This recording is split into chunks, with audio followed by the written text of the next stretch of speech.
2014 වසරේ 3 වෙනි මාසේ 11 වෙනිදා භාවනා වැඩසටහන. ප්‍රශ්න ගැටලු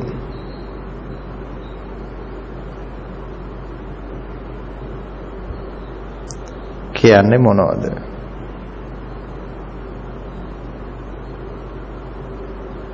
සරලවම කිව්වොත් මෙසේ නොවේවා මෙසේ සිදු වේවා. මෙසේ සිදු නොවේවා මෙසේ සිදු වේවා කියන එකට තමයි ප්‍රශ්න කියලා කියන්නේ. කෙනෙකුට පිළිතුරක් තව කෙනෙකුට ප්‍රශ්නයක්. තවත් කෙනෙකුට ප්‍රශ්නයක් තවත් කෙනෙකුට පිළිතුරක්. ඇයි මෙසේ සිදු වේවා මෙසේ සිදු වේවා මෙසේ සිදු නොවේවා කියන ඥානයකට දර්ශනයකට යමෙක් ලෝකෙපත් වෙනවද? ඒ ඇත්තන්ට ප්‍රශ්න පිළිතුරු නැහැ. සිදු වෙන හැම දෙයක්ම සිදුවීමක්, සබාධමයක් හැටියට දකිනවා.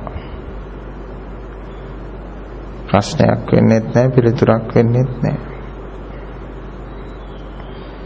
හැමදේම හොඳයි.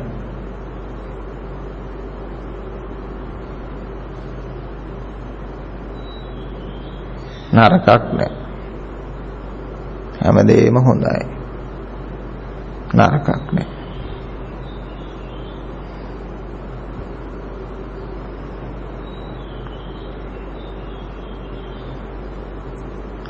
අසනීප තත්වයෙන් සිටි ආචාර්ය බ්‍රහ්මවංශෝ හිමියන් බලන්න ගියපු අචංචා ස්වාමීන් වහන්සේ කියනවා බය වෙන්න එපා. දෙකයි සිද්ධ වෙන්නේ. දෙකෙන් එකක් තමයි සිද්ධ වෙන්නේ. එක්ක හොඳ වෙලා පන්සලට ඒවි නැත්තම් මැරේවි. දෙකයි සිදු වෙන්නේ. එක්ක සනීප වෙලා පන්සලට ඒවි නැත්තම් මැරේවි. දෙකෙන් එකයි. ඒ නිසා බය වෙන්න එපා.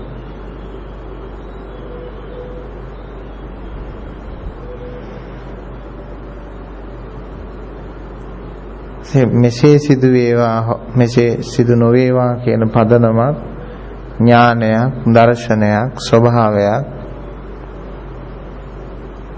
නැති නිසා.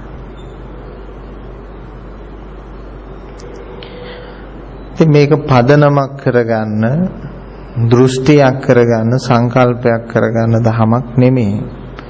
පිළිපදින්න තියෙන දහමක් නෙමෙයි මේක. මේක අත්හරින්න තියෙන දහමක්.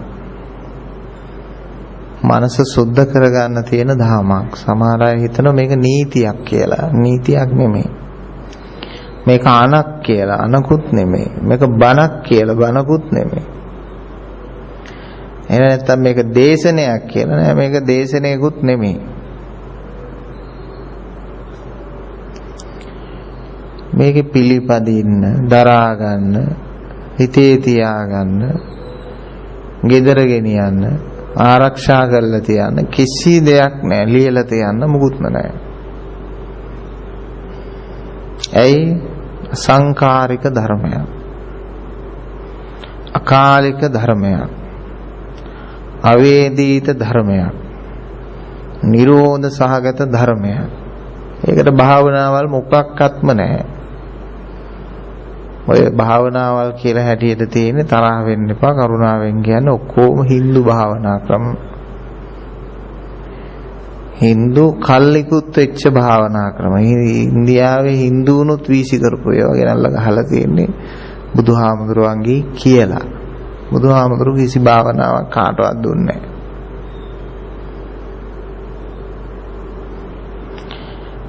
Hindu භාවනා දුන්නේ නැහැ. බුදුරජාණන් වහන්සේ වලට මිනිස්යාගේ හිතේ යම් ස්වභාවයක් තියනවද වෙනස් කරන්න විදර්ශනා භාවනාවක් දෙනෝ ඒක ඒකීය හැමෝටම ගැලපෙන එක භාවනාවක් නෙමෙයි එක එක පුජ්‍යලයාගේ චරිත ස්වභාවය අනුව. දැඩි රාග රක්තයෙන් දැවෙන චරිතයක් තිබුණොත් ඒගොල්ලන්ට කියන සොහොන් පිටන්නට ගිහිල්ලා එන්න කියලා.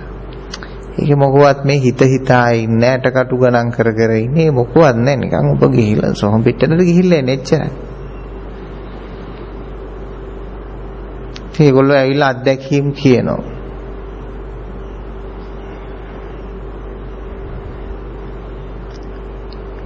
එවැනි යම්කිසි ප්‍රායෝගික ක්‍රියාදාමයන් තියෙන. එතකොට ඒක සම 40 කියලා එකක් නැහැ. හැම සූත්‍රයක්ම හැම දේශනාවක්ම භාවනාවක්.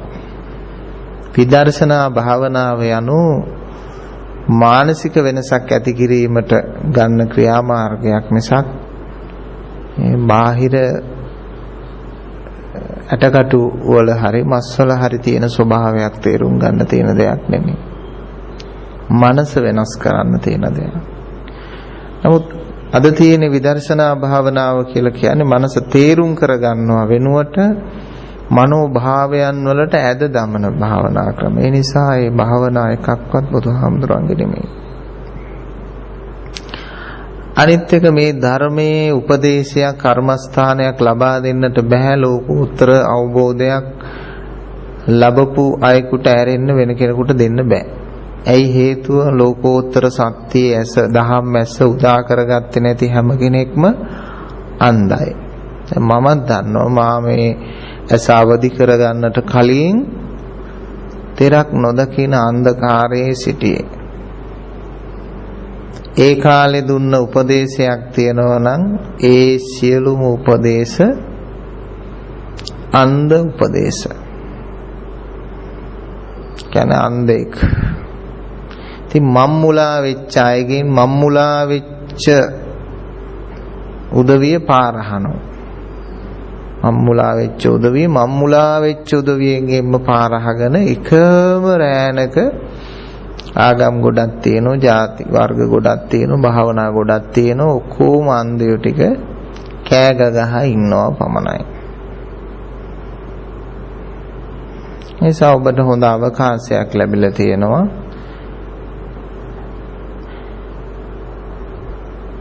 දහම් මැස පහල කරගත්ත උතුමන්ගෙන් අනුශාසනා ලැබීමට දුර්ලභව ලංකාවෙත් ඉන්නවා, ලෝකෙත් කීප දෙනෙක් ඉන්නවා. ඔබටත් ඒ හැකියාව තියෙනවා ඒ දහම් මැස උදා කරගන්න. සුණාත හොඳින්ම අහන්න. ඇයි හොඳින්ම අහන්න කියන්නේ? හොඳින්ම ඇහුවේ නැති වුණොත් ඔබට ඒකේ රස තේරෙන්නේ නැහැ. දැන් අපි ආහාරයක් හරි වෙන දෙයක් කල්පනා කර කර කෑවොත් සමහරවිට කාලේ ඉවරුනාට පස්සේ ඇහුවොත් ඔබ මොනවද අද කෑවේ කියලා. එයා කෑවේ මොනවද කියලා දන්නේ නැහැ. ඇයි? එයා වෙන දැන් තියෙන සමහරවිට ලුණු වැඩිද ලුණු අඩුද මොනවද කියලා අනේ මන් දන්නේ නැහැ මං ඔය කෑව මට එච්චර ඔක ගාණක් උන්නේ කියලා කියනවා. ඇයි? එයා කෑව නමුත් වෙන කල්පනාවක. ඒ නිසා සුණාත කිව්වේ ඒකයි. හොඳින් අහන්න. හොඳින් අහන්න. ඉංග්‍රීසි භාෂාවෙත් තියෙනවා hearing කියලා එකක් තියෙනවා, listen to කියලා එකක් තියෙනවා. බොහොම අවධානයෙන් අහන එකක් තියෙනවා, ඇහෙනවා කියලා එකකුත් තියෙනවා. ඒ නිසා මේක අවධානයෙන් අහන්න ඕනේ. ඒක අපි අවධාරණයෙන් කියනවා.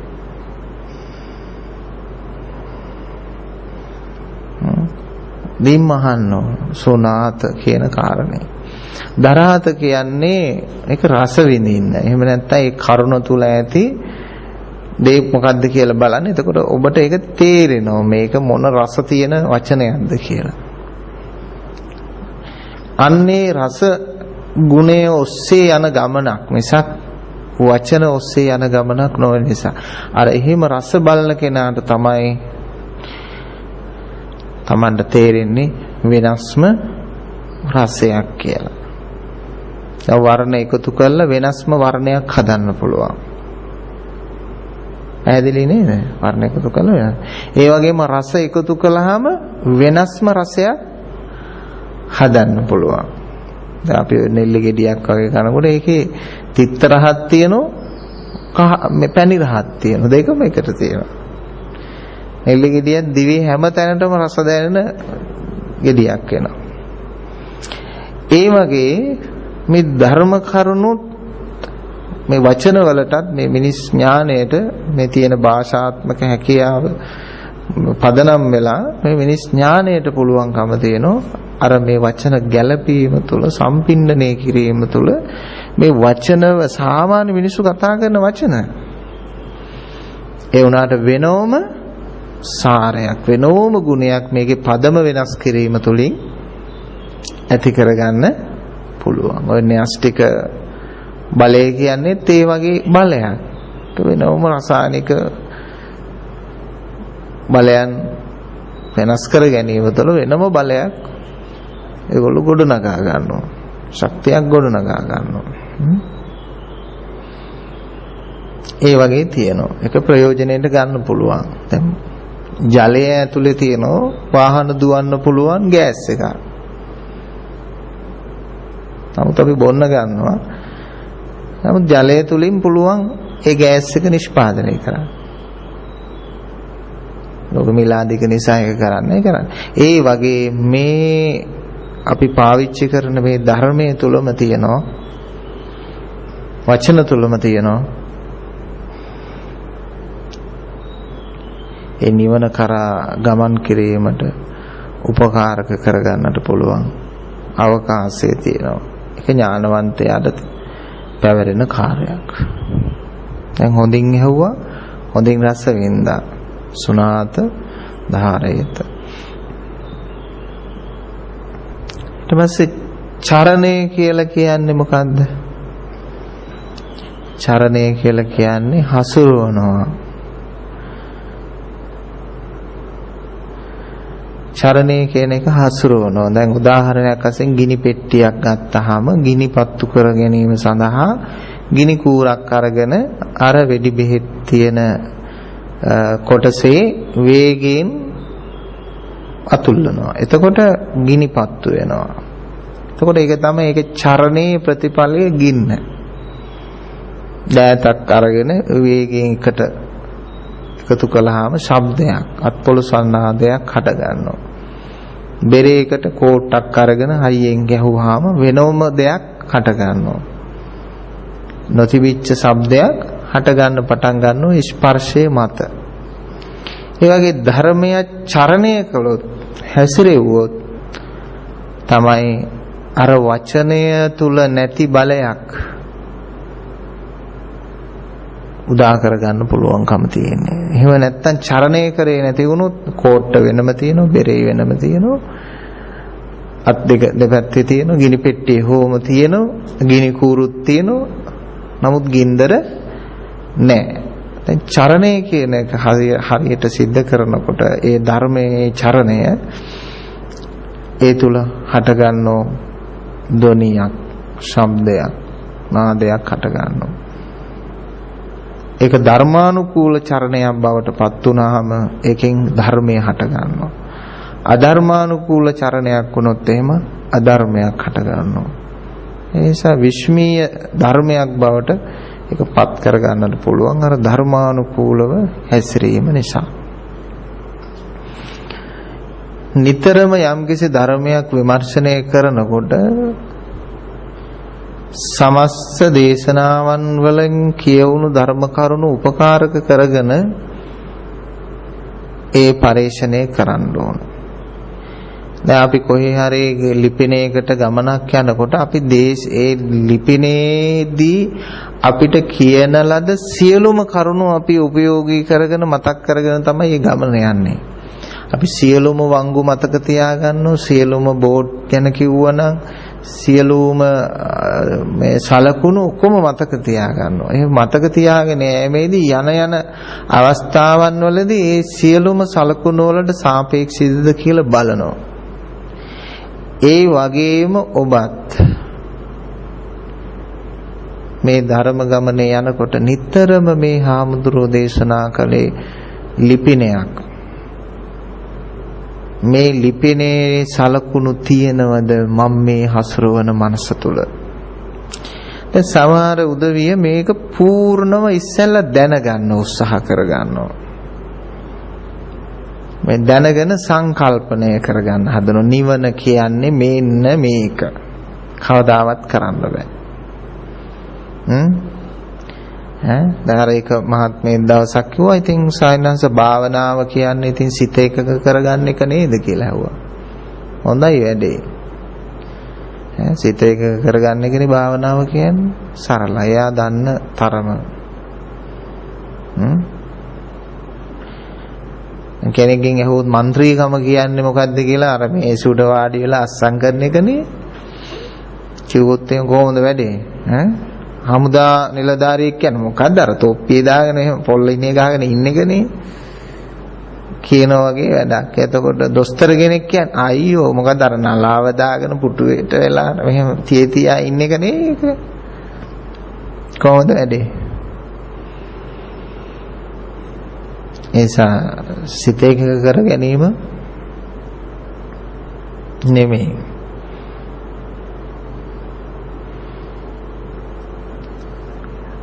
දැන් සිත එකඟ කර ගැනීම තියෙන්නේ අර බුදුරජාණන් වහන්සේගේ කාලෙට පෙර තිබුණු දේවල් සහ දැන් නූතනයේ තියෙන Hindu භාවනා ක්‍රම. එහෙමත් නැත්නම් ජෛන භාවනා ක්‍රම. ඔයකුත් ආගම් තිබුණා අර දෙසටක් මිත්‍යා දෘෂ්ටික භාවනා ක්‍රම තිබ්බනේ. ඒ භාවනා ක්‍රම ඔක්කොම මම මේක දැනගත්තේ හොඳටම මේ ලංකාවේ තියෙන්නේ මේ අර Hindu භාවනා ක්‍රම ටිකේ කියලා මම දැනගත්තේ ආනන්ද මෛත්‍රී නායක හඳුරගේ පොතකේ. මට ඉන්දියාවේ ගිහිල්ලා සීල භාවනා පරීක්ෂණ කරන්න බෑ. නමුත් ආනන්ද මෛත්‍රී නායක හඳුරු ඉන්දියාව හොඳට පීරලා ඔක්කොම යෝග භාවනා ආගම් පිළිබඳව පරීක්ෂණ කරපු උත්මේ. උන්වහන්සේ ලියන භාවනා ප්‍රදීපය කියලා පොතක්.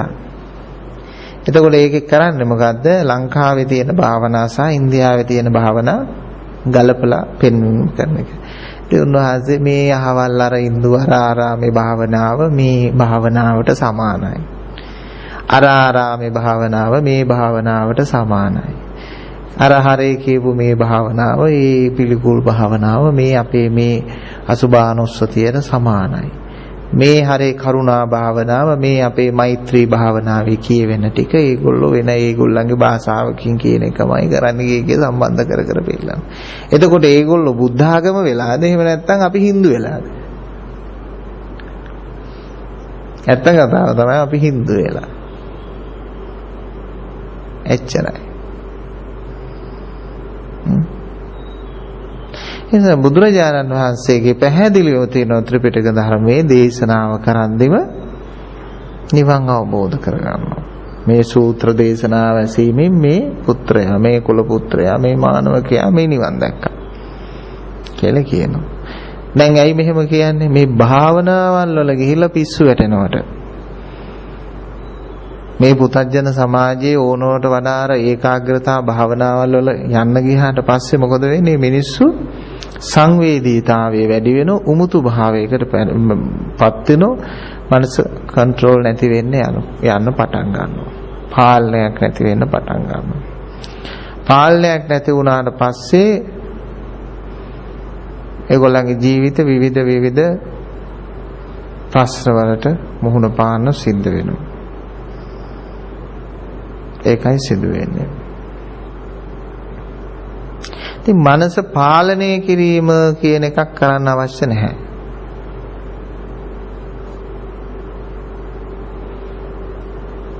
මේ මනස කියන එක විසිරුවා හැරිය යුතු ධර්මයක්. එහෙම නැත්නම් නිරෝධ කර යුතු ධර්මයක්.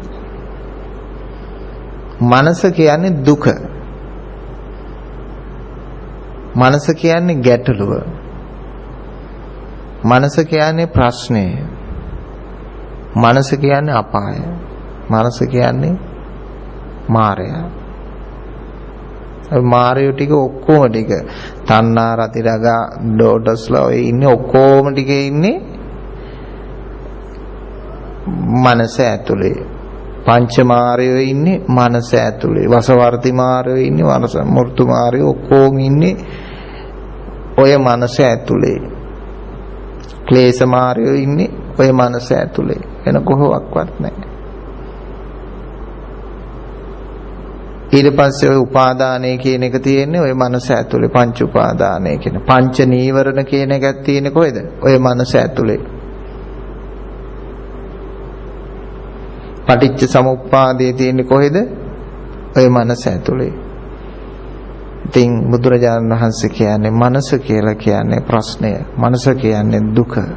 සංකිට්ඨේන පංච උපාදානස්කන්ධා දුක්ඛ. ඒකෙන් අදහස් කරේ මහණෙනි ඔය ලාභ අලාභ යස ආයස නිന്ദා ප්‍රශංසා නෙමේ ප්‍රශ්නේ. මං කෙටියෙන් කියන්නම්. මෙතනදී එන ප්‍රශ්නේ තමයි මනස කියන එකයි දෙන්නේ පැහැදිලි කරේ. එහෙම නැතු අර ටික ප්‍රශ්නයි කියලා කිව්වේ නෑ. අරව එච්චර ප්‍රශ්න නෙමේ. ඒක එච්චර ප්‍රශ්නයක් නෙමේ. මෙන්න මේ ප්‍රශ්නේ විසඳගත්තොත් එතකොට බුදු කෙනෙකුට වුණත් හම්බුන්නේ නැද්ද අර ඉහත කියන අටලෝ දහම? හම්බ වුණා. නමුත් ලෝතර බුදු කෙනෙක් ළඟ ප්‍රධාන ප්‍රශ්නය නෑ. මොකද්ද? පංච උපාදානස්කන්ධේ නෑ. රහතන් වහන්සේ ඒක වළක්වන්න බෑ. මේ සමාජ ගමනේ යද්දී අපිට ලාභ අලාභ යස ආයස නිന്ദා ප්‍රශංසා මේ ඔක්කොම ලැබෙනවද නැද්ද? කාට හරි වැලකිලා ඉන්න පුළුවන් පුජ්‍යලෙක් ඉන්නවද?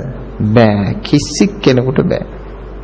ඒකට අපි සූදානම් වෙන්න ඕන. හරියට අපි පාරේ යනකොට කඳු නැතුව අපිට පාරේ යන්න බෑ. වංගු නැතුව පාරේ යන්න බෑ. ගැඩලි ගොඩලි නැතුව පාරේ යන්න බෑ. මිනිස්සුන් ඇවිල්ලා අවිහිර වෙන බාධක නැති පාරක් යන්නට බෑ. ඒ ඔක්කොම මැඩ පවත්වාගෙන යන්නට පුළුවන් අපි හොඳට අර සොකට් සෝපර් දාලා හදාගත්ත වාහන තියෙන එකනේ ශක්තිමත්. වාහන හදාගන්නේ ඒ විදියට. ඒ වගේ අර දේවල් වලට මුහුණ දීමේ හැකියාව තියෙන මනාව අර පංච උපාදානස්කන්ධය කියන දුක කියන කාරණේ ඉවත් කරනවා. නිසා මනසට බැස නොගන්න. නමුත් අපේ ওই Hindu භාවනාවල් සියල්ලම සිද්ධ වෙන්නේ මනසට බැසගෙන. බුදුරජාණන් වහන්සේ මනසට බැසගෙන කරන දෙයක් කිව්වේ නැහැ. මනසින් ඉවත් වෙන්න කිව්වේ.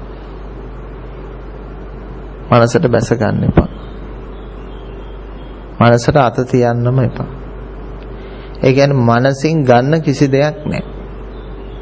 ඒකෙන් තවත් කියනකින් කියන්න හොරාගේ අම්මගෙන් පේනහල වැඩක් නැහැ. ඒ මනසේ තියෙන ප්‍රශ්නේ මනස තුළට බහැලා විසඳන්න පුළුවන් කම නැහැ. දැන් මඩ තැවරීම නම් ප්‍රශ්නේ. ඉතින් මඩට බහැලා ඕක සෝද ගන්න බෑනේ. ගොඩ ඉන්න ඕන. ඉතින් ඒ වගේ මේ මනස කියන එක මඩ ගහුරක් නම් ඒකට බහැලා අපිට ඒකෙන් පවිත්‍ර වෙන්න පුළුවන් කම නෑ. අපි ඒකට නොබැස සිටීමේ ඒකෙන් ගොඩවීමේ ක්‍රමවේදයයි හොයන්නට ඕන. එතකොට ඔබ හොයන්න ඕන මනස එකඟ කරන්න, මනස කොටස් කරන්න, මනස බෙදන්න, මනස තුලම තව තැනක පදිංචිය වෙනස් කරගන්න නෙමෙයි. කොතන හිටියත් ඔබට ගැටලු ඇති කරන සුළු නම් තියෙන්නේ එයාට මනස අතහැරලා යන එක. එසා උපාදානස්කන්ධය තුල මෙන්න මේක සැපයි කියලා කියන්න බෑ.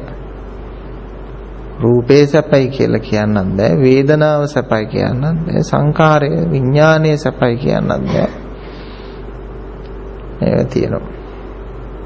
දැන් මේ අනිත්‍ය දුක්ඛ අනාත්ම කියන එක කොහෙද තියෙන්නේ? මේ අනිත්‍යයි දුක්ඛයි අනාත්මයි කියන එක තියෙන්නේ මනස තුලමයි. අනිත්‍යයි දුක්ඛයි අනාත්මයි කියන එකක් තියෙන මනස තුලම. දැන් ඕක අල්ලගත්තොත් එහෙම මොකද වෙන්නේ? කවදාවත් ගැලවීමක් නැහැ. දැන් බෞද්ධයෝ වෙලා තියෙන සිද්ධ වෙලා තියෙන මොකද? අනිත්‍යයි දුක්ඛයි අනාත්මයි කියලා මනෝභාවයන් ටිකක් තියෙනවා. මේක තමයි අනිත්‍ය කියලා පිටු ගානක ලියන්න පුළුවන් අනිත්‍යයක් බෞද්ධයන්ට තියෙනවා. මේක තමයි දුක කියලා පිටු ගානක ලියන්න පුළුවන් දුකක් මිනිස්සුන්ට තියෙනවා. මේක තමයි අනාත්ම කියලා පිටු ගානක ලියන්න පුළුවන් අනාත්ම ස්වභාවයකුත් මිනිස්සුන්ට තියෙනවා.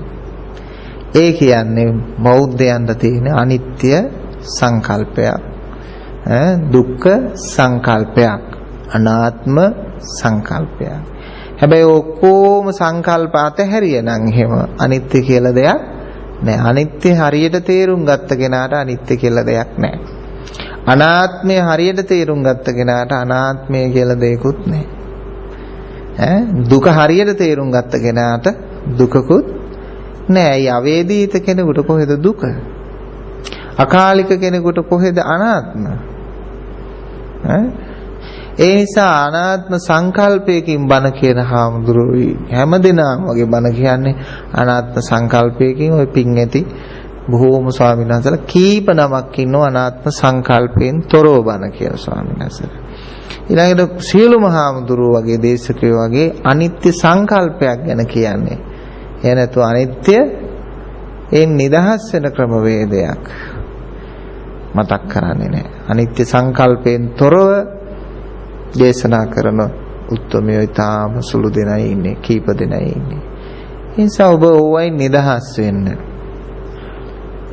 නිත්‍ය සුඛ ආත්ම තියෙන්නේ ඔය මනසෙමයි, අනිත්‍ය දුක්ඛ අනාත්ම තියෙන්නේ ඔය මනසමයි. එතකොට කෙනෙක් අහන්න බලා අපි මොකද්ද ගන්න ඕන? මොකද්ද හරිද? කිසි දෙයක් මේ ලෝකයේ හරි නැත. සියලු සංස්කාරකයෝ අත්හල යුතුයි. සියලු සංස්කාරකයෝ අත්හල යුතුයි. සියලුම සංස්කාරකයන්ගේ නිදහස් විය යුතුයි. කිසිම දෙයක් හරි නැහැ. ඒක මොකද්ද ප්‍රතිපදාව? කිසිම ප්‍රතිපදාවක් නෙවෙයි, වැරදි ප්‍රතිපදාවක් නෙවෙයි. ඒකට මේකට ප්‍රතිපදාවක් නැද්ද? තියෙනවා. ඒ තමයි සියලුම ප්‍රතිපදාවන් වලින් නිදහස් වීම. මේකට මාර්ගයක් නැද්ද? තියෙනවා. සියලුම මාර්ගයන්ගෙන් නිදහස් වීම. මේකට දර්ශනයක් නැද්ද? තියෙනවා. දැකීම ඉක්මවා යෑම. එහෙම නැත්නම් දැකීමෙන් නිදහස් වීම. මේකට භාවනාවක් නැද්ද? තියෙනවා. සියලුම භාවනාවන් වලින් ඉවත් වීම. ඒක තමයි භාවනාව. මේකට වේදනාවක් නැද්ද? තියෙනවා. අවේදිත බව. මේක සැපයක් නැද්ද? මේක සැපයි. සැප දුක නැති නිසා.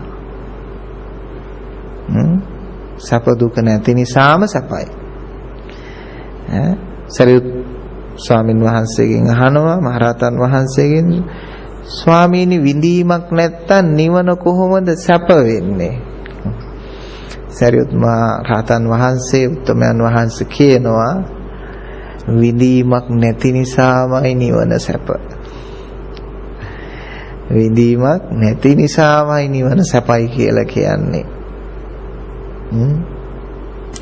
අන්න ඒකයි මේක විශිෂ්ට දහමක්.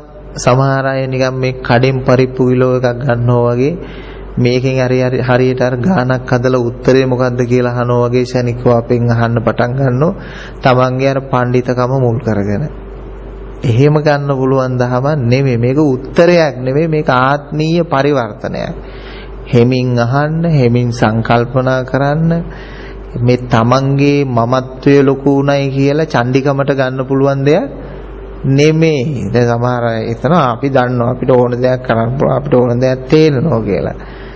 තේරෙනවා ඉන්ද්‍රිය සීමාවේ දේවල් පමණයි. ඉතින් මේක එහෙම ඉන්ද්‍රිය සීමාවේ දේවල් නෙමෙයි. ඒ නිසා අර තමන්ගේ තියෙන උගත්කමට, පඬිතකමට, බලබුලුවන්කාරකමට මේ එහෙම මාන්නයට ගන්න පුළුවන් දෙයක් නෙමෙයි. එහෙම මාන්නයක් නෙමෙයිනේ. මේක කෝණයක් නෙමෙයි. රටාවක් නෙමෙයි. ප්‍රතිපත්තියක් නෙමෙයි. ඉතින් මේක ආත්මීය ධමයක්. පඬිත වේදනීයෝ විශිෂ්ටයෝ විසින් ඥානවන්තයෝ විසින් ප්‍රතිවේදනය කරගන්න දෙයක්. ඉතින් අපේ කාන්තාවෝ පඬිත නැහැ කියලා කිව්වට බොහෝ දෙනෙක් මේ ධර්මයට කැපවීම නිසා ඒගොල්ලෝ මේ පඬිත භාවයට පාත්‍ර වෙනවා. හරියට දන්නෝනේ අර හාව කම්මැලි වෙලා ගහ මුල නිදා ගන්නෝ ඉබ්බෝ හිමින් ගිහිල්ලා ජයග්‍රාහී තත්වයට පාත්‍ර වෙනවා. ඒ වගේ කාන්තාවන්ගේ බුද්ධිය හිමින් ක්‍රියාත්මක වුණත් මේ වෙනකොට වැඩිම ප්‍රමාණයක් ධර්ම අවබෝධයටපත් වෙන්නේ කාන්තාව. පිරිමි 5%යි 10%යි. බොහෝ පොඩි ප්‍රමාණයක් වැඩි ප්‍රතිශතයක්. ඇයි හේතුව? පිරිමි අය පඬිත වැඩි. ඒකට හේතුවක් තියෙනවා. පඬිත වීමට හේතුවක් තියෙනවා. ඒගොල්ලෝ ස්වාමින් වහන්සේලා යම් ආකාරයක ළඟින් හැසුරු කරලා ඒගොල්ලෝ තීරණයකට ඇවිල්ලා තියෙනවා. අපි හා සමානව අපි වගේම අපිත් එක්ක එකට ඉගෙන ගත්ත ස්වභාවයක් තියෙන කියලා පොඩ්ඩක් ඈත් වෙලා තියෙනවා. ඒක එක හේතුවක්. අනිත් එක තියෙන ප්‍රශ්නේ තමයි එවැනි පිරිමි අයට හරියට ධර්මයේ ඇහුනොත් එන පිරිසක් ඉන්නවා. වෙනස් විදියකට ඇහුම්කන් දෙන්න සූදානම් වෙන පිරිසක් ඉන්නවා මේකට. නැත්තම් ඒගොල්ලන්ගේ අර සංකල්පෙ බිඳෙන්න ඕන මේ තවත් බණක් නෙමෙයි කියලා. තවත් දේශනයක් නෙමෙයි කියන සංකල්පෙ බිඳුනොත් ඒගොල්ලෝ බොහොම උනන්දුවෙන් අහලා ඉතා ඉක්මනින් තේරුම් කර ගැනීමේ ශක්තිය හා ජවය මේ පිරිමි පාර්ශවයට තියෙන මේ කාන්තා පාර්ශවයට වඩා. ඒකට හේතුව තමයි පිරිමේකු සතුව මේ ඥානමය වශයෙන්ම බලය වැඩි, ශක්තිය වැඩි. ලේ ප්‍රමාණය වුණත් ශරීරයේ දරාගෙන ඉන්න ප්‍රමාණය ගැහණියකට වඩා පිරිමිය සතුව වැඩි. ලේ තියෙන ලීටර් ප්‍රමාණයත් වැඩි. ඒ නිසා වේගවත් බලයක් තියෙනවා. ඒ බලය හරියට යෙද වෙන්න ඕනේ. යෙදුන් නැති වුණොත් මොකද වෙන්නේ? ඒක හරියට වෙන්නේ නැහැ. ඉගෙන ගැනීමේ හැකියාව ළමයෙකුට තිබුණයි කියලා වැඩක් නැහැ. එයාට ඉගෙන ගැනීමේ අවකාශය කියන එකට එයා පාත්‍ර නොවුනොත්. ඒ නිසා මේ ගුණයට පාත්‍ර වීමට පුළුවන් කමක් තියෙනවා. ඉතින් අනිත් අපේ පින්නතුන්ට පුළුවන් වැඩිපුර ශ්‍රවණය කිරීමෙන්, වැඩිපුර ගවේෂණය කිරීමෙන් තමන් කල්පනා කරන්න උපාධියකට වඩා උපාධි 1000කට වඩා වැදගත් දෙයක්.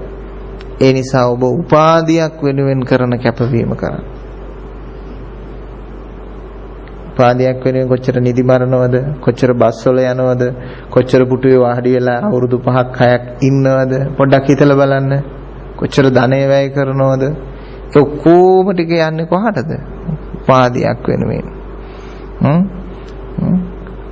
පාඩම් කරනකොට කකුල් දෙක මේ වතුර බේසමේ දාගෙන මෙහෙම පාඩම් කරනවා. ඉතින් ඒ විදියට කටයුතු කරන්නේ එහෙමයි. ඉතින් මම විශේෂයෙන් සමත භාවනාවන් කරපු ආමඳුරු කෙනෙක් මුල් කාලේ. නමුත් ඒව ගැන මම දෙන්නේ නැහැ. මම ඕන අගනිට්ටා බ්‍රහ්ම ලෝකයට යනකම් දෙන්නම් භාවනා කර්මස්ථාන. නොකරපු කෙනෙකුට නෙමෙයි පැහැදිලි විවේචනයක් කරන්නේ මේ තහවුරුව කරපු නිසා, ඒවයි දුක් විඳපු නිසා. දැන් අපි යම් කිසි රටකට ගිහිල්ලා හරියට අත්දැකීම් ලැබලා ආවට පස්සේ අපිට පැහැදිලිව කියන්න පුළුවන් ඒ රට මෙන්න මේකයි තත්ත්වය. ඒ රටේ මේ බලන්න දෙයක් නැහැ. ඒ රටේ ස්වභාවය මෙන්න මේකයි කියලා අනිත් අය දැනුවත් කරන්න පුළුවන් ස්ථාවරව. ඒ නිසා ඇත්තෙම අපිට අනිකුත් දේවල් ප්‍රබල ලෙස විවේචනයක් හරි කිරීමේ හැකියාව තියෙන මේ භාවනාව කරපු නිසා. ඉතින් කැමති නම් කෙනෙකුට කරන්නත් පුළුවන්. හැබැයි අපි අර දෙන උපදේශෙත් මතක තියාගෙන කරන්නත් පුළුවන්. ගැටලුවක් නැහැ. ඒ අත්දැකීම් ලබන්න අවශ්‍ය නම් කරන්නත් පුළුවන්. අපේ සමහර අය ඉතින් කාන්තාර බලන්න ආස හිතෙනවනේ නේද? සහරා කාන්තාරේ කොයි වගේද කියලා ඉතින් බලන්න ආස හිතිච්ච කෙනෙකුට ඉතින් ඒක කාන්තාරයක් බලන්න යන්නේ කියන අදහසින් ගියාම ඒක ප්‍රශ්නයක් නෑ. ඉතින් යා තේරුම් ගන්න ඕනේ මම මේ කාන්තාරයක් බලන්න යන්නේ කියලා. මොකද හැබැයි ගහකොළ බලන්න ඕනේ කියන අදහසෙන් කාන්තාරයකට ගියොත් තමයි ප්‍රශ්නේ තියෙන්නේ. ඒ වගේ නිවන දකින්න ඕනේ කියලා හිතාගෙන ඔය භාවනා ක්‍රම කරන්න එපා. මොකද භාවනාවන් වල නිවන් දැක්ක අය නැහැ. අංගොඩ ඉන්න පිස්සු වැටිච්ච අය නෑ. ගොඩාක් ඉන්නවා. ඒ කියන්නේ ගොඩාක් වෙලාවට අර නිසි උපදේශන මට්ටම නැහැ. ඔය ඉන්දියාවේ වුණත් බලන්න සමහර යෝගි වර්ග හරේ මෙහි ඉන්නෝ කොණ්ඩේ හොදන්නේ රවුල් වවාගෙන ඔය බලාගත්ත අත බලාගෙන ඉන්නවා. අපි හිතනවා ඒගොල්ලෝ මානසික දියුණුවයි කියලා. නැහැ. මානසික පැටලිලි වලටපත් වෙලා මානසික භවංගගත වීම සිදු වෙලා ඒගොල්ලෝ පිස්සු වැටිලායි. ඒ පිස්සු වැටිච්ච අයට අපි හිතනවා ආන්න දියුණුවයි කියලා. සමහරවිට වචනයක් ඇහුවාම ගොඩාක් වෙලා යන උත්තර දෙන්න. මොකද අර මතක් වෙන්නේ නැහැ ඒක. අපි හිතනවා බලන්න මොනතරම් සංවරද, හිමින් වචනයක් කතා කරන්නේ කනට ඇහෙන. ඒ කනට ඇහෙන්න කතා කරගන්න බැරි මානසික අගාධයකටපත් වෙලා, මුලා වීමකටපත් වෙලා. එහෙම තත්ත්වයක් තිබුණයි කියලා අපේ මහරහතන් වහන්සේලා ළඟ මිහිඳු මහරහතන් වහන්සේලා ළඟ අපි අහලා නෑ. උන්වහන්සේලාගේ වචන දිය ඇල්ලක් ගලාගෙන හැලෙනවා වගේ. අපේ අය හිතන්නේ මේ ඉක්මනින් කතා කළා කියලා. නෑ. ඉක්මනින් කතා කළේ නැහැ. හැමින් කතා කරන්නේ දිය ඇල්ලක් ගලාගෙන වැටෙනවා කියලා කියන්නේ ඒක හරි මනරම්ව. දැන් දිය ඇල්ලක් වැටෙන්නේ හරි ලස්සනට නෙවෙයිමට. නේද? රැල්ලක් සහිතව බොහොම ලස්සනයි ආසයි බලන් ඉන්න. ඒ කියන්නේ එකට එක ගැළපීමක් තියෙනවා. එක රටාවක් තියෙනවා ඒකේ. අන්න එවැනි රටාවක් මිසක් උපමා කළේ ඒකේ අර ගන්න එපා මේ වතුර වැටෙනවා වගේ වේගෙන් වැටුණයි කියලා. දැන් සමහර අය කියනවා තප්පරයට මොනවද 100 ගානක්ද 10 ගානක්ද බුදුහාමුදුරුවෝ කතා කරයි කියලා. ඒක බොරු කතා. ඒ මිනිස්සුන්ට කතා කරන්න පුළුවන් කම නැහැ. බුදුහාමුදුරුවෝ මේ පාර ජාතික මිනිස්සෙයි. එනිසා භාෂා ශාස්ත්‍රය තියෙන පාලි භාෂාවෙන් බුදුරජාණන් වහන්සේ කතා කළා. දැනටත් පාලි භාෂාව පාවිච්චි කරන නේපාලයේ ඉන්නවලු එක ප්‍රදේශයක් ලක්ෂ 2-3ක වගේ ජනගහනයක්. නමුත් මුස්ලිම්වරු ඒගොල්ලෝ වසරකට බර ගාණක් ඝාතනය කරනවලු. ඒ හැටි තියෙනවා. ලංකාවේ වුණත් ඒගොල්ලෝ බලයට ප්‍රබලවපත් වුණා. මේ අපි දෙන මානව ධර්ම ආරේ මේ නිදහස් ඒව මුකුත් හම්බ වෙන්නේ නැති වෙන්න පුළුවන්. හිරිහැර කරදර වෙන්න පුළුවන්. හරි නීතිමය පසුබිමක් පද්ධතියක් නොතිබුවොත් ඒක කුරිරු භාවය උගන්වනවා. ඒක තමයි හැටි. මිත්‍යා දෘෂ්ටික භාවය මිනිස්සුන්ගේ ඔළුවට දැම්මොත් ඒව මිනිස්සු විශ්වාස කරන ගුණයක් තියෙනවා. ඒකට මුලා වෙනවා. අනාගත ලෝකේ මම හිතනවා මේ අන්ධානුකරණ භාවයෙන් මිදෙයි කියලා. ඒ නිසා බෞද්ධ අන්ධානුකරණ භාවයක් තියෙන්න පුළුවන්, මුස්ලිම් අන්ධානුකරණ භාවය තියෙන්නත් පුළුවන්, කතෝලික අන්ධානුකරණ භාවය තියෙන්නත් පුළුවන්. හැබැයි ඒ අතර අර අන්ධානුකරණ භාවයේ නිදහස් වෙද්ද විද්‍යාත්මක මිනිස්සු ඔය ඕනම ආගමක් තුලින් මතුවෙන්නත් පුළුවන්කමක් තියෙනවා.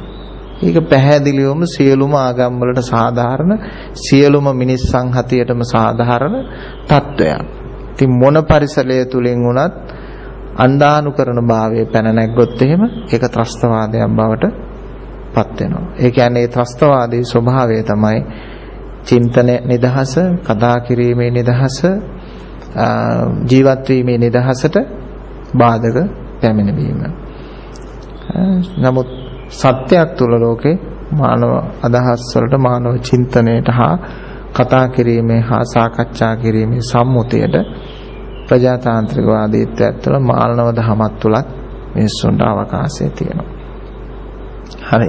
මේ උපකාරක ධර්ම ටික සවියක් බවට පත් කරගන්න ඕන. බලයක් බවට පත් කරගන්න ඕන. ඒ ධර්මයේ කියන කොඩි ගහ නැකිටව ගන්න. Tamanට මේ ධර්ම රත්නේ කියන මේ මණික සොයා යන්න මේවා සියල්ලම උපකාරක දේවල්. දැන් මණික් හොයාගෙන යන මනුස්සයට උපකාරක වස්තු ගොඩක් ඕනේ. උපකාරක වස්තු නැතුව මුකුත් කරන්න බෑ. දැන් පතලක් හරන මනුස්සෙකුට උදැල්ලක් ඕන, අලවංගුවක් ඕන, ඊළඟට කූඩ ඕන, ඔය වගේ වතුර මැෂින්, මෝටර දේවල් ඕන. එතකොට මේ මනුස්සයා ඒවා උපකාරක කරගෙන තමයි මණික් හොයාගෙන යන්නේ. එතකොට උපකාරක ධර්ම නැතුව නිවන් දකින්නත් බෑ. එතකොට මේ වචන උපකාරක කරගන්න තියෙනවා.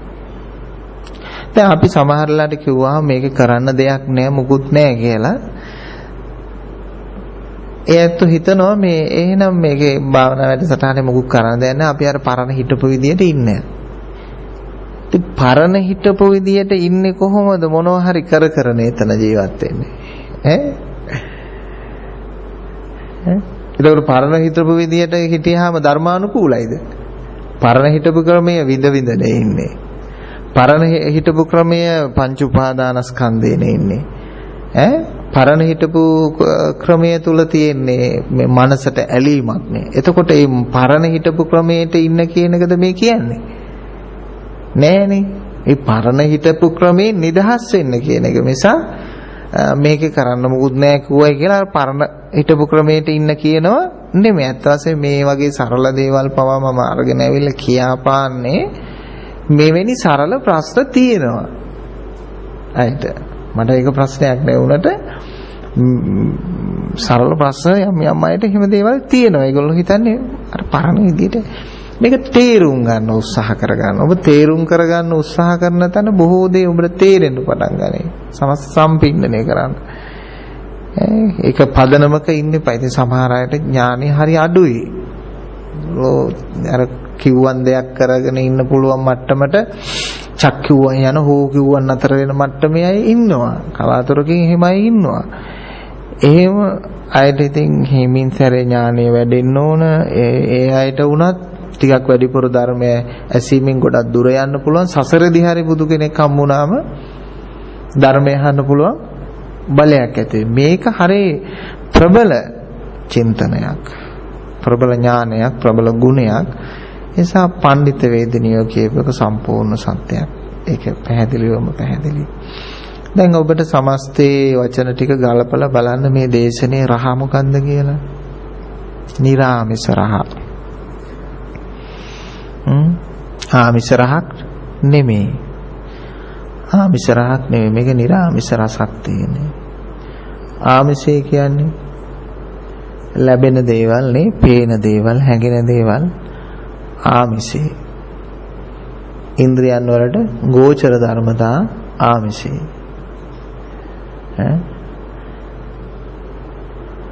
ඒකයි. ඒකට ආමිෂයක් නෙමෙයි මේක. මේක නිරාමිෂ.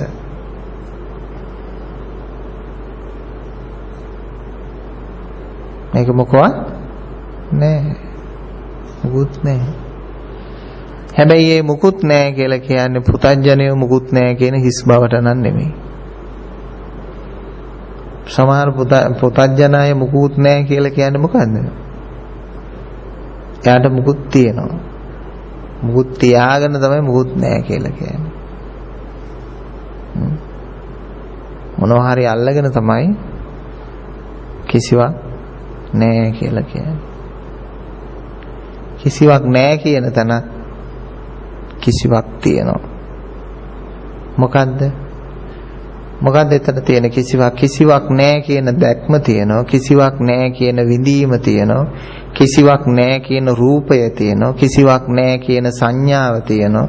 කිසිවක් නෑ කියන සංඛාරය තියෙනවා. කිසිවක් නෑ කියන විඥානය තියෙනවා.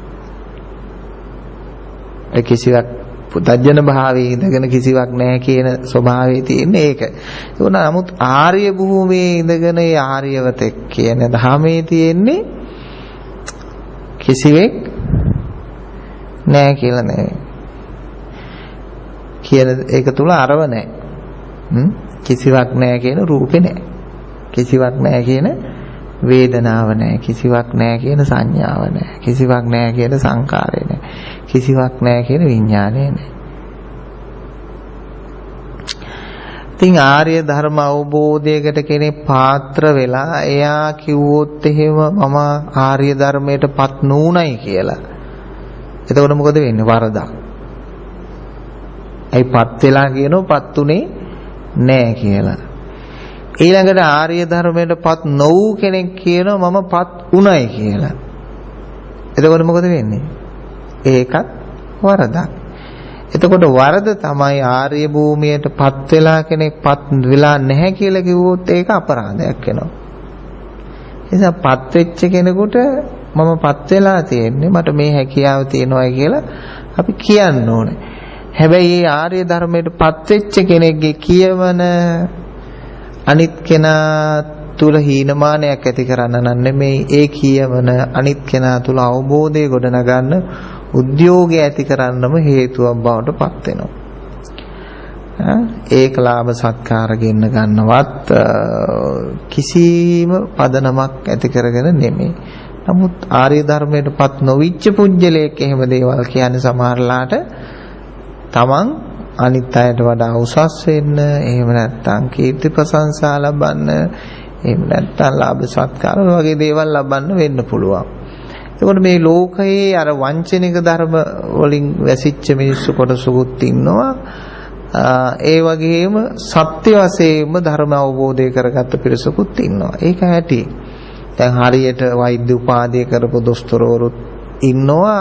එහෙම වෛද්‍ය උපාධිය කරලා වෙදකම දන්නේ නැතුව වෛද්‍යවරු හැටියට වැඩ කරන දොස්තරවරුත් ලංකාවේ 10 ගානක්ද මන් දන්නේ නැහැ ඉන්නවලු. ඒ වගේ කොයිවත් ඉන්න පුළුවන්. ඒකෙදි නමුත් අර සම්පූර්ණයෙන් අර තියෙන වෛද්‍යවරුන්ට වෛද්‍යවරයෙක් මම කියලා කියන අයිතිය නැති වෙන්න පුළුවන් කම නැහැ හරම පුජ්‍යලයෝ සිටියයි කියලා.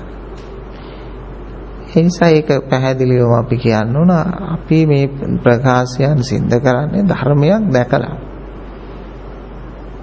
අවබෝධ කරගෙන ප්‍රත්‍යක්ෂ කරගෙන ඔබට නිසකවම ප්‍රශ්න නැතුව ඕනම ප්‍රශ්නයකට මැදිහත් වෙන්න පුළුවන් පොතක් නැතුව ආගමක් නැතුව ජාතියක් නැතුව වර්ගයක් නැතුව දැන් ගොඩාක් දෙනෙකුට ඔහොම බෑනේ ඕනම දෙයකට උත්තර දෙන්න පුළුවන් ද පොතක් නැතුව කියලා හොත් අයියෝ අපිට බෑ බුදුහාමුදුරුවෝ කිව්වයි කියලා ලියලා තියෙන ඒවා මිනිස්සු කියනවා බුදුහාමුදුරුවෝ කිව්වයි කියලා. ඉතින් ඒගොල්ලෝ අසරණ අය. පොතේ ලියලා තියෙන දේ ඊළඟට ඒ ලියලා තියෙන දේ පමණක් නෙමෙයි ලියලා තියෙන දේ Taman තේරුම් ගත්ත විදිහට තමයි ඇත්තෝ බුදුහාමුදුරුවෝ කිව්වා. එහෙම නැත්නම් නබිතුමා කිව්වා, ජීසස් තුමා කිව්වා කියන්නේ ඒගොල්ලෝ හිතනවා Taman තේරුම් ගත්ත විදිය මේ කියපු එකම වෙන්නත් ඇති කියලා. ඒකත් මුලාවක්.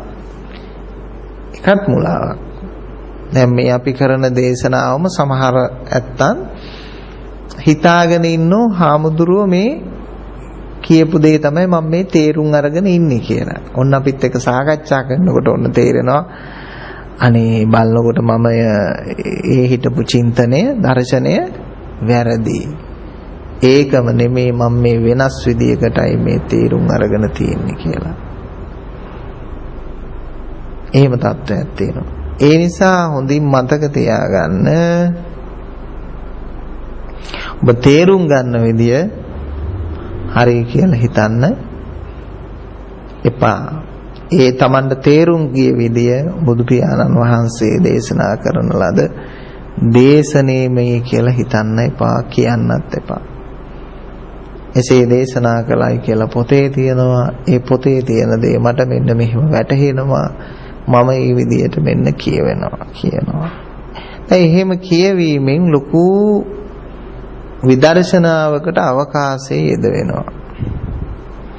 දැන් මේ සද්ධාව කියන එක වැඩි වෙලා මේක සද්ධාව අමූලික සද්ධාවක් බවට පත් වෙනවා කියන්නේ කරුණු නොවිමසා පිළිගන්නා වූ සද්ධාව. ඒකයි අමූලික සද්ධාව කියලා කියන්නේ. කරුණු නොවිමසා පිළිගන්නා වූ සද්ධාව තමයි අමූලික සද්ධාව කියලා කියන්නේ. ඉතින් මේ අමූලික සද්ධාව කියන එක සියලුම ආගමිකයෝ ළඟ තියෙනවා මේ වෙනකොට. ඒගොල්ලන්ගේ ආගමික ශාස්ත්‍රවරයා කියලා තියෙනවායි කිව්වොත් ආයි දෙකක් නෑ. මිනිහගේ තමන්ගේ අම්මගේ බෙල්ල කපන්න කියලා කිව්වොත් අම්මට තියෙනවා. අම්මට ගල් ගහලා මරන්න කිව්වොත් ඒකත් කරනවා. සමහර ආගම් වල අම්මා කියන තැනට දෙන්නේ පහත්ම තැන. එහෙම තියෙනවා. ගැහණිය කියන තැන යා භාණ්ඩයක් විතරයි අපේ ප්‍රයෝජනය සඳහා යා මාවල තියෙන්නේ කියලා දුන්නොත් එහෙම ඉවරයි.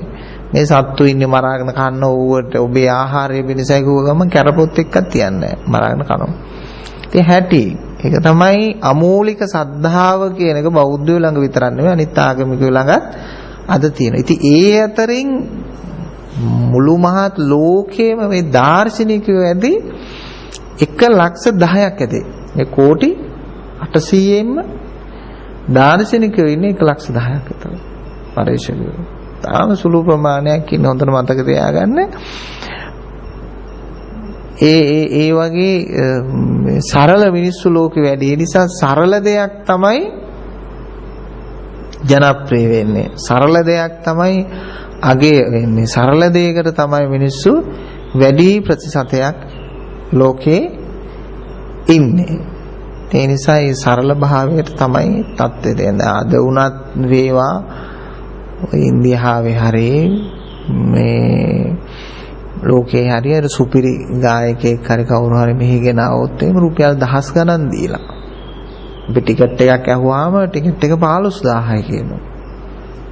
ඒ වෙනි 15000 වගේ වල බලනකොට ලක්ෂ ගාණක් සෙනග එකතු වෙන තැන් තියෙනවා.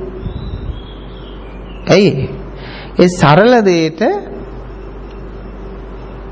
තියෙන තැන ඒක අපි කිව්වේ ප්‍රඥාවන්තයෝ හරි අඩුයි කියලා කියන්නේ ඒකයි ලෝකේ. එන්නෙන්නත් ප්‍රඥාව හීන මිනිස්සු ලෝකේ බිහි වෙනවා. නමුත් භෞතික ලෝකයේ ඒ දේවල් දියුණු වුණාට ප්‍රඥාවෙන් හීනයි, දුර්වලයි. ප්‍රඥාව කියලා කියන්නේ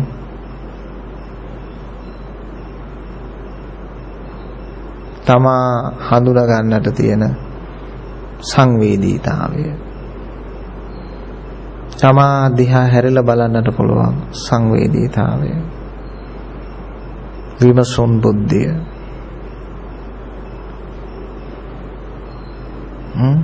කියන දේවල් පිළිගන්නවට වැඩිය එහා දෙයක් කරන්න පුළුවන් කෙනෙක් බවට පත් වීම. Taman දිහා ඍජුවම හැරිලා බලන්න පුළුවන්. සංකල්ප ගන්න එපා. Taman දිහා හැරිලා බලලා. Taman දිහා හැරිලා බලන්න ඕන සංකල්ප දුරු කරන්න. Taman දිහා හැරිලා බලලා දෘෂ්ටියක් ගන්න එපා. දෘෂ්ටි නැති කරන්න Taman දිහා හැරිලා බලන්න. සමහර උදවිය Taman දිහා බලන්නේ දෘෂ්ටියකින් හැරිලා. ඔන්න මගේ කය සමහර අය ඔන්න බලනෝ අසුබවාදී දෘෂ්ටිය. මගේ කය මහා කුණු ගොඩක්. මේක වැසිකිලියක් වගේ. මේක අසූචි ගොඩක් වගේ කියන දෘෂ්ටියෙන් බලනවා. හරිනේ? සමහර අය තමා දිහා හැරිලා බලනවා මම හරිම ලස්සනයි. මං අරයට වඩා ලස්සනයි. මෙයාට වඩා ලස්සනයි කියලා කන්නාඩිය දිහා හැරි හැරි බල බල ඉන්නේ නැද්ද? ඒක එයාගේ දෘෂ්ටිය. ඒක තමන් දිහා හැරිලා බලන්න ඕන දෘෂ්ටියකින් නෙමෙයි. ඒක ද්වාකාරයේම දෘෂ්ටිවල ඉන්න පුළුවන්කම තියෙනවා. තමන් දිහා හැරිලා බලන්න ඕන දෘෂ්ටි නැති කරන්න. ඍණාත්මක ධනාත්මක විවිධාකාරයේ සංකල්ප දුරු කරන්න ඕන. අනේකාකාරයේ සංකල්ප දුරු කරන්න ඕන. අනේකාකාරයේ කෙලෙස් දුරු කරන්න ඕන. අනේකාකාරයේ උපාදාන දුරු කරන්න ඕන. අනේකාකාර බැඳීම් දුරු කරන්න ඕන. සියලු බැඳීම් දුරු කරන්න ඕන. එතකොට සියලු බැඳීම් දුරු කරන්නේ මේ හැම දෙයකටම නිගාදෙන මානසිකත්වයෙන් නම් නෙමෙයි. මනසට බැස නොගැනීමෙන්, මනස උපාදානය නොකිරීමෙන්, ක්‍රියාවට බැස නොගැනීමෙන් කම්ම නිරෝධාය සංවත්තති. චේතනා කර්ම කියන එක ෂය කරනවා. කර්මශ්‍ය ඥානය, බුද්ධේ ඥානං කියලා කියන්නේ ඒකයි බුදුරජාණන් වහන්සේට තියෙන කර්මශ්‍ය ඥානය. දුක්ඛේ ඥානං බුද්ධ ඥානං කිව්වේ බුදුහාමුදුරුවන්ගේ ඥානයත් ඊට සමානව අපිත් ඒ ඥාන වඩනකොට පංච උපාදානස්කන්ධයයි දුක දුක්ඛේ ඥානං. පංච උපාදානස්කන්ධයට බැසගන්නේ. දුක්ඛ සමුදය ඥානං. දැන් දුකෙන් නිදහස් වෙච්ච ඥානයකුත් ලෝකෝත්තර ඥානයක් තියෙනවා. දුක්ඛ නිරෝධේ ඥානං. නිරෝධ වෙච්ච ඥානයකුත් තියෙන නිරෝධගාමිනී පටිපදාය ඥාන. දැන් මට ප්‍රතිපදා ඥානෙ තියෙන නිසා තමයි ඔයගොල්ලන්ට මේ අනුශාසනය කරන්නේ. දුක්ඛ නිරෝධගාමිනී ප්‍රතිපදා ඥානය මට නොතිබ්බනම් ඔබට බෑ මේ ප්‍රතිපදාව කියලා දෙන්න.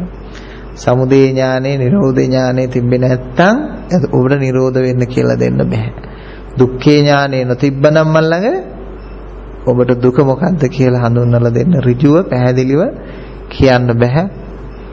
පොත්වල තියෙන මතවලට වඩා හිලිමේ පොත්වල තියෙනවා ඇත්ත. හැබැයි ඇත්ත දකින්න නුවණකින් ඒක බලන්න ඕන. දැන් පොඩි ළමයෙක් පොත පෙරලලා බැලුවාම එයා වචන ටික කියයි යනවා. අපි අහුවාම පුතේ වාට තේරුණා නැහැ. එයා පුළුවන් තරම් අර හඹා යන්න බලන්නේ අකුරු. එයාට මුකුත් ඒකේ තේරිලා නැහැ.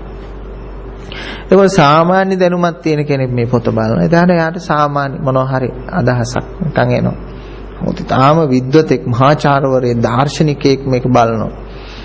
මහාචාර්යවරුත් ඉන්නෝ නිකන් ලේබලයට විතරක් දාර්ශනිකයෝ නෙමෙයි ඒගොල්ලෝ. ඉතින් ඒ විශිෂ්ටයෙන් බලනවා. බලනකොට යාට විශිෂ්ට ආකාරයකට පේනවා.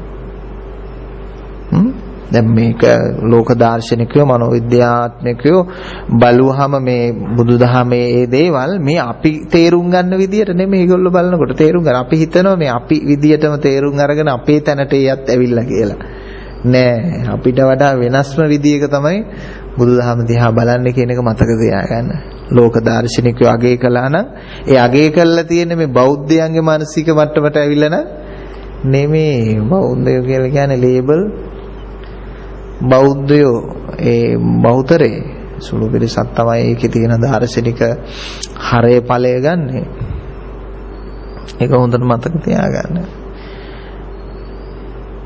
සමේ රසවත් බව දකින්න හැම විටම ධර්මානුකූල අතහැරීම කරන්න. මොකද අපි මෙතෙන්දි ධර්මානුකූලව කිව්වහම අර පොත්වල හැරෙන් මෙහින් අහපු නාලිකාවල් වලින් අහපු බණවලට අනුව නෙමෙයි. හොඳයි ධර්මයෙන් කියලා අපි අදහස් කරන්නේ සද්ධර්මය. මේ අප දේශනා කරන ධර්මය සද්ධර්මය කියලා අදහස් කරන්නේ. ඉතින් මේකම හරි කියන පදනමට එනව නෙමෙයි. මේක හරිත් නැති වැරදිත් නැති කියන තැන ඉඳලා දේශනා කරන ධර්මය නිසා මේකට සද්ධර්මය කියලා කියනවා. ගොඩාක් අය සමහරලාට කියනවා මේ දේශනා කරගෙන ගිහිල්ලා මේක හරි අනිත් ඔක්කොම වැරදි කියන අර ආගමික දෘෂ්ටීන් වල අයගේ න්‍යායයට අපි දෙනවයි කියලා. නෑ එහෙම නෑ. ඒ පදනමට එන්නේ නෑ. හැබැයි අපිට අනිත් ඒවත් හරි මේකත් හරි කියන පදනමට එන්නත් බෑ. ඒ නිසා මේ දහම විශිෂ්ට දහමක් බවට පත් වෙන්නේ එතෙන්දී. ඒ නිසා තමයි මේ රටේ ඉන්න සියලුම විද්වත් හාමුදුරුවෝ මේ දේශනාවල් අහන්න ඕන, මේ සාකච්ඡාවල් තේරුම් කරගන්න ඕන. මොකද උන්වහන්සේලාගේ ආත්මයට ඒක හොඳක් වෙන විශාල සේවාවල් කරන හාමුදුරුවෝ ඉන්නවා. උන්වහන්සේලා නොදැනුවත් කමින් ලබා දෙන්නේ මොනවා හරි කරන්න ඕන දෙයක් නිසා කරනවා. නමුත් ලොකු දෙයක් නන් නෙමෙයි. බොහොම සරල දෙයක්. ඉතින් ඔය චාරිත්‍රයට කරගෙන යනවා. මිනිස්සුන්ගේ කකුල් රුදා විතරයි අවසානයේ ඉතුරු වෙලා තියෙන්නේ. එච්චරයි. ඉතින් අපේ මිනිස්සුත් පිනයි කියලා කිව්වොත් මේක ඔන්න කරනවා. පවයි කියලා කිව්වොත් ආන්න ඒක නොකර ඉන්නවා. හැබැයි පින කියන්නේ මොකද්ද දන්නේ නැහැ. පව කියන්නේ මොකද්ද දන්නේ නැහැ.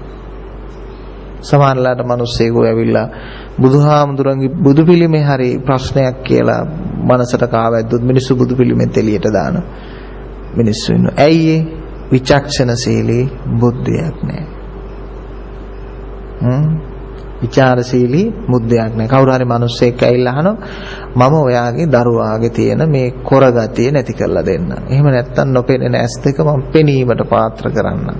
මේ වෛද්‍යවරු කියලා තියෙනවා මෙහා බෑ මේ හේතුවෙන් මේ උප්පත්තිගත අන්ධභාවයක්, මේක උප්පත්තිගත මේ කොරවීමක්, මේවා මේ විදියට නහල හැදිලා තියෙන්නේ, මේ විදියට මේ නහර හැදිලා තියෙන්නේ, මේ විදියේ මේ ක්‍රියාකාරකම් තියෙනවා, මේක හදවතට මොළයට හා සම්බන්ධයි, මේක ශල්‍ය කර්ම කරන්න බෑ මේක කියලා ඔක්කොම මේ තත්ත්ව ටික දීලා තියෙද්දි කවුරු හරි බොරුකාරයෙක් කිව්වහම අරකට රැවටෙනවා.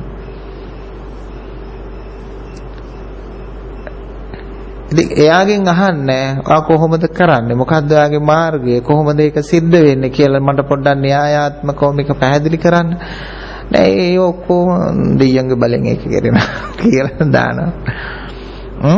දැන් මිනිස්සුන්ගේ ස්වර්ගය ඇහුවාම නිවන කියලා ඇහුවම ඒක ගැන බය වෙන්න එපා. ඔයා ඔහේ කරගෙන යනවට හම්බෙයි. ඇයි විමසන්නේ නැත්තේ? ඇයි ගැඹුරින් හිතන්නේ නැත්තේ? ඇයි කල්පනා කරන්නේ නැත්තේ? කියන කාරණේ තමයි තියෙන්නේ. හොඳයි මේක ඇත්තයි කියලා හරි ශ්‍රද්ධාවෙන් මුළු ගැන්වුනොත් එයා විමසන්නේ හාමුදුරුවෝ කියන්නේ හරිම තමයි, ඇත්තම තමයි කියලා. අපිට හරි කියන පදනමට එන්නත් එපා, අපිව වැරදි කියන පදනම එන්න බෑ. සැක හිතිය යුතු තැන කරුණ ඔස්සේ සැක හිතන්න. විමසිය යුතු තැන විමසන්න. ඒ විදර්ශනා ඥානයේ යුක්ත මිනිස්සයාමයි ධහමේ යන්නේ. එහෙම නිසා මේක හරි කියන පදනමට එන එක දහමට පැමිණීමක් නෙමෙයි. පුජ්‍යලත්වයට මුල් තැන දීම තමා කියන පුජ්‍යලයටවත් මේ දේශනා කරන ආනන්ද හිමියන් කියන කෙනාට මුල් තැන දීමවත් වැදගත් නැහැ. ඔබ වැදගත්කම තියෙන ඔබ විදර්ශනාවට මුල් තැන දෙන්න, විමසීමට මුල් තැන දෙන්න. ඔබ කියන පුජ්‍යලයක් නෙමෙයි වැදගත්, විමසීම, ගවේෂණය, සත්‍ය. අපි හැමදෙනා තුළම ජීවමාන විය යුත්තේ සත්‍යයි.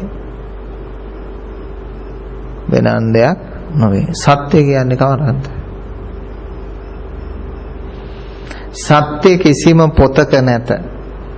සත්‍යයට මාර්ගයේ තියෙනවා, සත්‍ය පොතක නැත.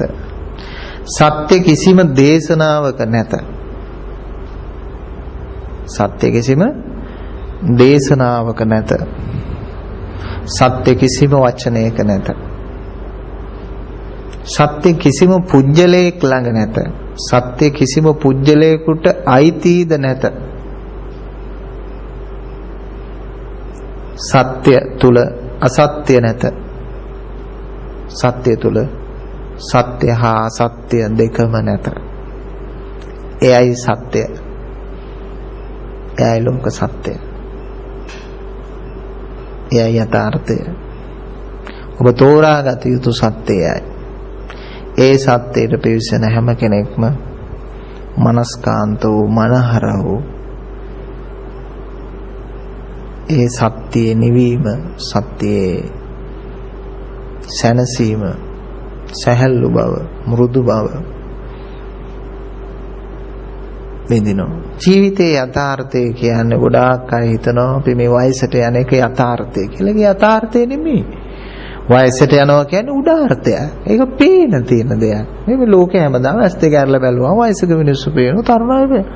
යථාර්ථය නේ. දත් හැලෙනවා. ඉතින් දත් හැලෙන එක යථාර්ථයක් ඈ. ඒ ඉතින් දත් දොස්තර මේ නිවන් දකින්නනේ.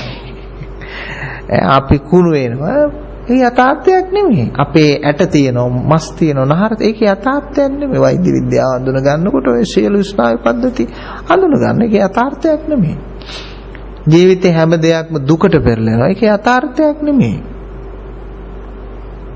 හැම දෙයක්ම කැඩෙනවා, බිඳෙනවා, විනාශ වෙනවා. ඒක යථාර්ථයක් නෙමෙයි. ඒක උඩාර්ථය. ඒක පේන්න තියෙන දේ. ඉතින් පේන්න තියෙන දේවල් වලට තමයි අපේ අය අර අසුභවාදී පැත්තට තමයි ජීවිතේ යථාර්ථය කියලා කියන්නේ. ඒ යථාර්ථයක් නේ. පේන්න තියෙන දෙයක් උඩාර්ථයක් මිසක් යථාර්ථයක් නෙවෙයි. යථාර්ථය කියලා කියන්නේ නොපෙනෙන කොටස. පේන කොටස නෙමෙයි, උඩාර්ථය නෙමෙයි. යදා පඤ්ඤාය පස්සති කිව්වේ යථාර්ථය බලන්න. එහෙම නැත්නම් ගැඹුරින් බලන්න. ඒතකොට පේන කොටස උඩාර්ථය, නොපෙනෙන කොටස තමයි යථාර්ථය කියන්නේ. දැන් ගහක වුණත් පේන කොටස උඩාර්ථය, නොපෙනෙන කොටස යථාර්ථය. යට තියෙන කොටස මුල් කොටස. දැන් මේ ඉස්සරහා මට පේන ටික පේන කොටස උඩාර්ථය, නොපෙනෙන කොටස තමයි යථාර්ථය. ඒ නිසා නොපෙනෙන කොටස ස්පර්ශ කරන්න. ඔබේ මනසෙත් නොපෙනෙන කොටස ස්පර්ශ කරන්න. ඔබ පේන කොටස් ටිකමයි ස්පර්ශ කරන්න. හැම මොහොතකම ඔබේ මනසේ නොපෙනෙන කොටස ස්පර්ශ කරන්න. එය යථාර්ථය දකින්න කියලා කියන්නේ. දැන් අපි ශරීරය ගත්තාම අපි ශරීරයේ මේ බලන්න පුළුවන් කොටස් ටිකක් තියෙනවා. හැබැයි නොපෙනෙන කොටසක් තියෙනවා. අපි මේ ඔළුවේ පිටුපස අපිට පේන්නේ, හිස් මුදුන පේන්නේ, අපේ නල්ලත අපිට පේන්නේ නේද? අපේ ඇසි පිහාටු අපිට පේන්නේ. ඇහැ බෝලෙම අපිට පේන්නේ. ඒ කළු ඉගිනියව සුදු කොටස ඒ පේන්නේ. අපේ මූණේ අපේ තොල් අපිට පේන්නේ. අපේ දත් ටික අපිට පේන්නේ. ඉතින් අපි ළඟ තියෙන පේන්නේ නැති කොටස. මනසත් එහෙමයි. මනස කියන්නේ පුජ්‍යල ස්වરૂපයක් තියෙන මමංකාරය. ඒකෝර මනසෙත් නිතරම පේන්නේ නැති කොටසක් තියෙනවා. අපි හිතන්න එපා මේ පේන කොටස තුල මමත්වය ඇති කියලා. පේන කොටස තුල පුජ්‍යලත්වය ඇති කියලා. පේන කොටස තුල නැහැ. ඒ විකාශනය වෙන්නේ නොපෙනෙන කොටසකින්. දැන් මේ දැකීම කියන එක විකාශනය වෙන්නේ. එහෙම නැත්නම් මේ විසිරෙන්නේ ඇත්තෙම නොපෙනෙන කොටසක ඉඳලා. මේ මොහොතේ ඔබ හැම දෙයක්ම දකිනවා. නමුත් ඒ දැකීමේ ආරම්භය ඔබට පේන්නේ නැහැ. දකින්න පුජ්‍යලයා වැහිලා, දකින්න දැකීම වැහිලා. ඒ වගේම මනස තුලත් ඒ දැකීම කියන ආරම්භය හට ගැනීම ඔබට පේන්නේ නැහැ. ඒ නිසා ඔබ පරිශ්‍රණය කරන්න ඕන නොපෙනෙන කොටස. නොපෙනෙන කොටස.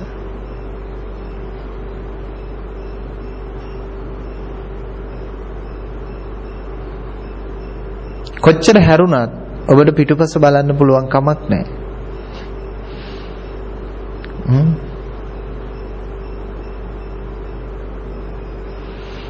ඒක හරියට අර සමහර වෙලාවල් වලට අර නැට්ට අල්ලන්න කැරගෙන බල්ලෝ වගේ. කැරගෙනවා නැට්ටක් යනවා බල්ලක් යනවා නැට්ටක් යනවා බල්ලක් යනවා. ඉතින් මිනිස්සු පිටුපස බලන්නේ කොහොමද?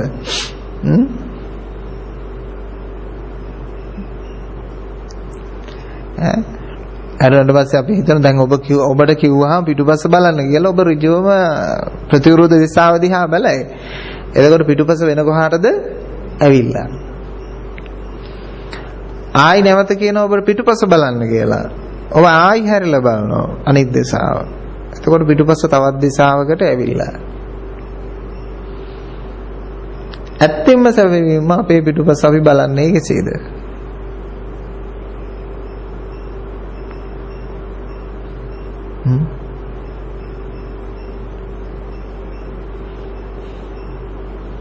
කොහොමද?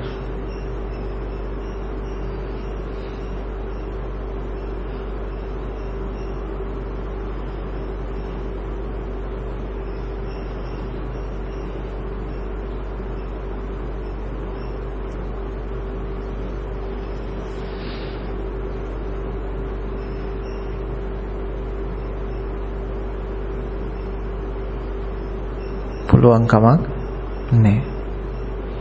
ෆොටෝ එකක් ගහලා බලන්න පුළුවන්, කැමරාවෙන් බලන්න පුළුවන්, කණ්ණාඩියක් තියලා බලන්න පුළුවන්. හැබැයි ඒ කැමරාවේ විදියට තමයි පේන්නේ, කණ්ණාඩියේ විදියට තමයි පේන්නේ.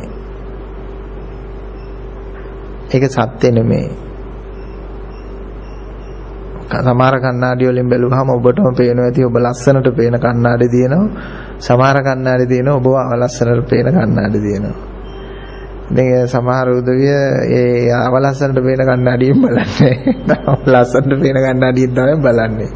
එහෙම තියෙනවා. දැන් අපිටත් ඒක දැනලා තියෙන සමහරලාට මගේ මූණ නිකන් දිගයි වගේ සමහර කණ්ණාඩි වලින් බැලුවම. සමහර ඒවා මහතයි මූණ. මම බලන මොකද කියලා අරගෙන බලව මූණ දිගට පේනවා මේක නිකන් මහතට පේනවා. සමහර ඒවා මහත වැඩි වගේ පේනවා. සමහර කණ්ණාඩියෙන් බැලුවම තියෙනවා. විශේෂයෙන් ඔය වාහනවල තියෙන අර ලොකු බස් වල වගේ නැමිලා තියෙන සයිඩ් කණ්ණාඩියකින් මූණ බලන්න නිකන් මේ පිටසක්වල ජීවියෙක් වගේ පේන්නේ. මූණ ඇඳිලා. එතකොට හේව නැල්ල. ඔබ ඒත් දකින්නේ හේව නැල්ල. ඈ ඔබ එහෙම හේවණල්ල ඔබ දකින්නේ සෙවණල්ල දකින්නේ ඒක කර්ම කාරණා තියෙන මේව කරන්නේ.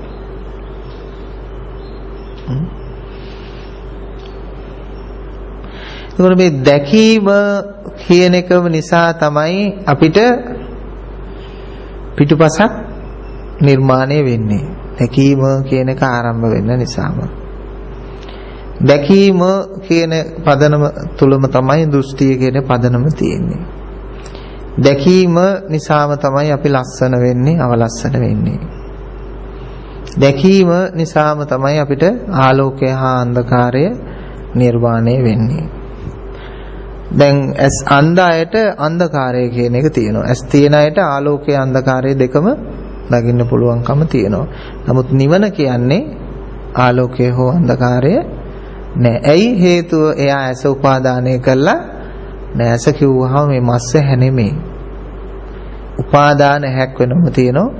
චක්කු විඥානමය හැක් වෙනවම තියෙනවා. ඒ ඇස අධ්‍යාත්මික හැක් තියෙනවා. ඒ ඇස නිරෝධ ඇසක් බවට පත් වෙනවා. මේ ඇසක් කියන එකක් නිර්මාණය වෙන්නේ කොහොමද? ග්‍රහණය තුල. ඇස කියන එක තියෙන. ඇස තුල කෝණ හට ගන්නවා. දෘෂ්ටි හට ගන්නවා. එතකොට තමයි ඒකට අපි ඇස කියලා කියන්නේ. එහෙම නැතුව දැක්ක ප්‍රමාණයෙන් ඇසක් බවට පත් වෙන්නේ නැහැ. ඒක රූප බවට පත් වෙන්නේ නැහැ. රූප වේදනා වෙන්නේ නැත්නම්, රූප සංඥා වෙන්නේ නැත්නම්, සූප සංකාර වෙන්නේ නැත්නම්, රූප විඥානගත වෙන්නේ නැත්නම් ඒක දැක්මක් බවට පත් වෙන්නේ නැහැ. දැක්ක පමණයි කියලා කියන්නේ අතහැරීමේ දැකීම. ඒ අතහැරීමේ දැකීම අවබෝධයට පාත්‍ර වෙච්ච කෙනෙක් ළඟ තියෙන සිද්ධිධාමයක් මිසක් මේ සාමාන්‍ය පුතඥයන්ට ක්‍රියාත්මක කරවන්න පුළුවන් දෙයක් නෙමෙයි. අපේ අය දැක්ක පමණයි කියලා ඒ රූප පට්ට ගහ ඉන්නවා. වෙනස් කර ඉන්නවා. එහෙම කවදාවත් ඔබට එහෙම මේ දැක්ක පමණයි කියන තත්වයකට එන්න පුළුවන් කමක් නැහැ. දැකීම ඉක්මවන්නට ඕන. ඔබට මේ කියන ධර්මය නොතේරෙන්න පුළුවන්. නමුත් ඔබ දහස් වරක්, සයක් වරක්, එහෙමත් නැත්නම් ලක්ෂ වාරයක් විමසන්න. අපි හොයාගෙන යන කාලේ විමසන්න නිසි වචනයක් තිබුණේ නැහැ. ඍජු ප්‍රතිපදාවක් තිබුණේ නැහැ. අන්ධයෝ අන්ධයන්ට පාර කියනවා වගේ ප්‍රතිපදා අපිට ගොඩාක් අහුුනේ. අපි ප්‍රතිපදාවල් වල ගොඩාක් වෙහෙස වුණා, දුක් විඳා. අවසානයේ මට මේ රටත් එපා වෙලා අඩුම තරමේ වෙන රටවල් වල හරි මේක ඇති කියලා හිතාගෙන අපි යන්න සූදානම් වෙද්දි තමයි අපිට මේක හම්බුනේ. මේ ලංකාව තුලම තිබුණා. පුදුමේ කියලා කියන්නේ මේක ආරක්ෂා කරන්න බැඳිච්ච පිරිස අද මේ ධර්මයේ අධ්‍යයනය නොකරන එක. ඒගොල්ලෝ අනිත් අයට අනිත්‍යයි කිය ගහනවා, ගැහිලා ගොඩ නැගිලි ටිකකුයි වලාකුළු බැමිඩිහිකුයි අරවයි මේවයි මේ පාංගල් ගුහාවල් හැම තැනම බල්ලෝ ලගින්න තියෙන ඕන තරම්. නමුත් මේ අධ්‍යාත්මික ගවේෂණය කරන්නේ නෑ. ඒගොල්ලෝ හිතන හැම දෙයක්ම පන්සලට ලබා දිය යුතුයි කියලා.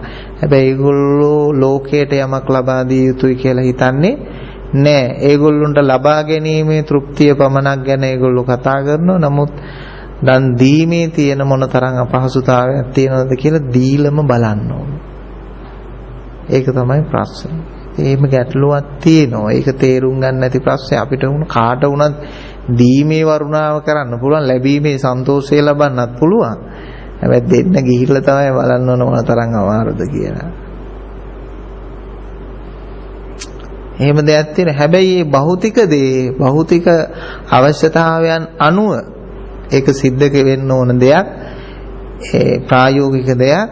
ඒක ප්‍රායෝගික වෙනම સિદ્ધාන්තයක්. ඒක භෞතික දේ භෞතික පැත්තටම අයිති වෙන දෙයක්. ඒක පරමාර්ථයක් ඒකේ නෑ. ඒක මට දුන්නත් එච්චරයි, වෙන කෙනෙකුට දුන්නත් එච්චරයි. ඒක සම්මුති දෙයක්. හැබැයි මේ සම්මුති දේ පරමාර්ථ නිවනක් කරා යොමු වෙනකොට ඒකේ වටිනාකම වැඩි.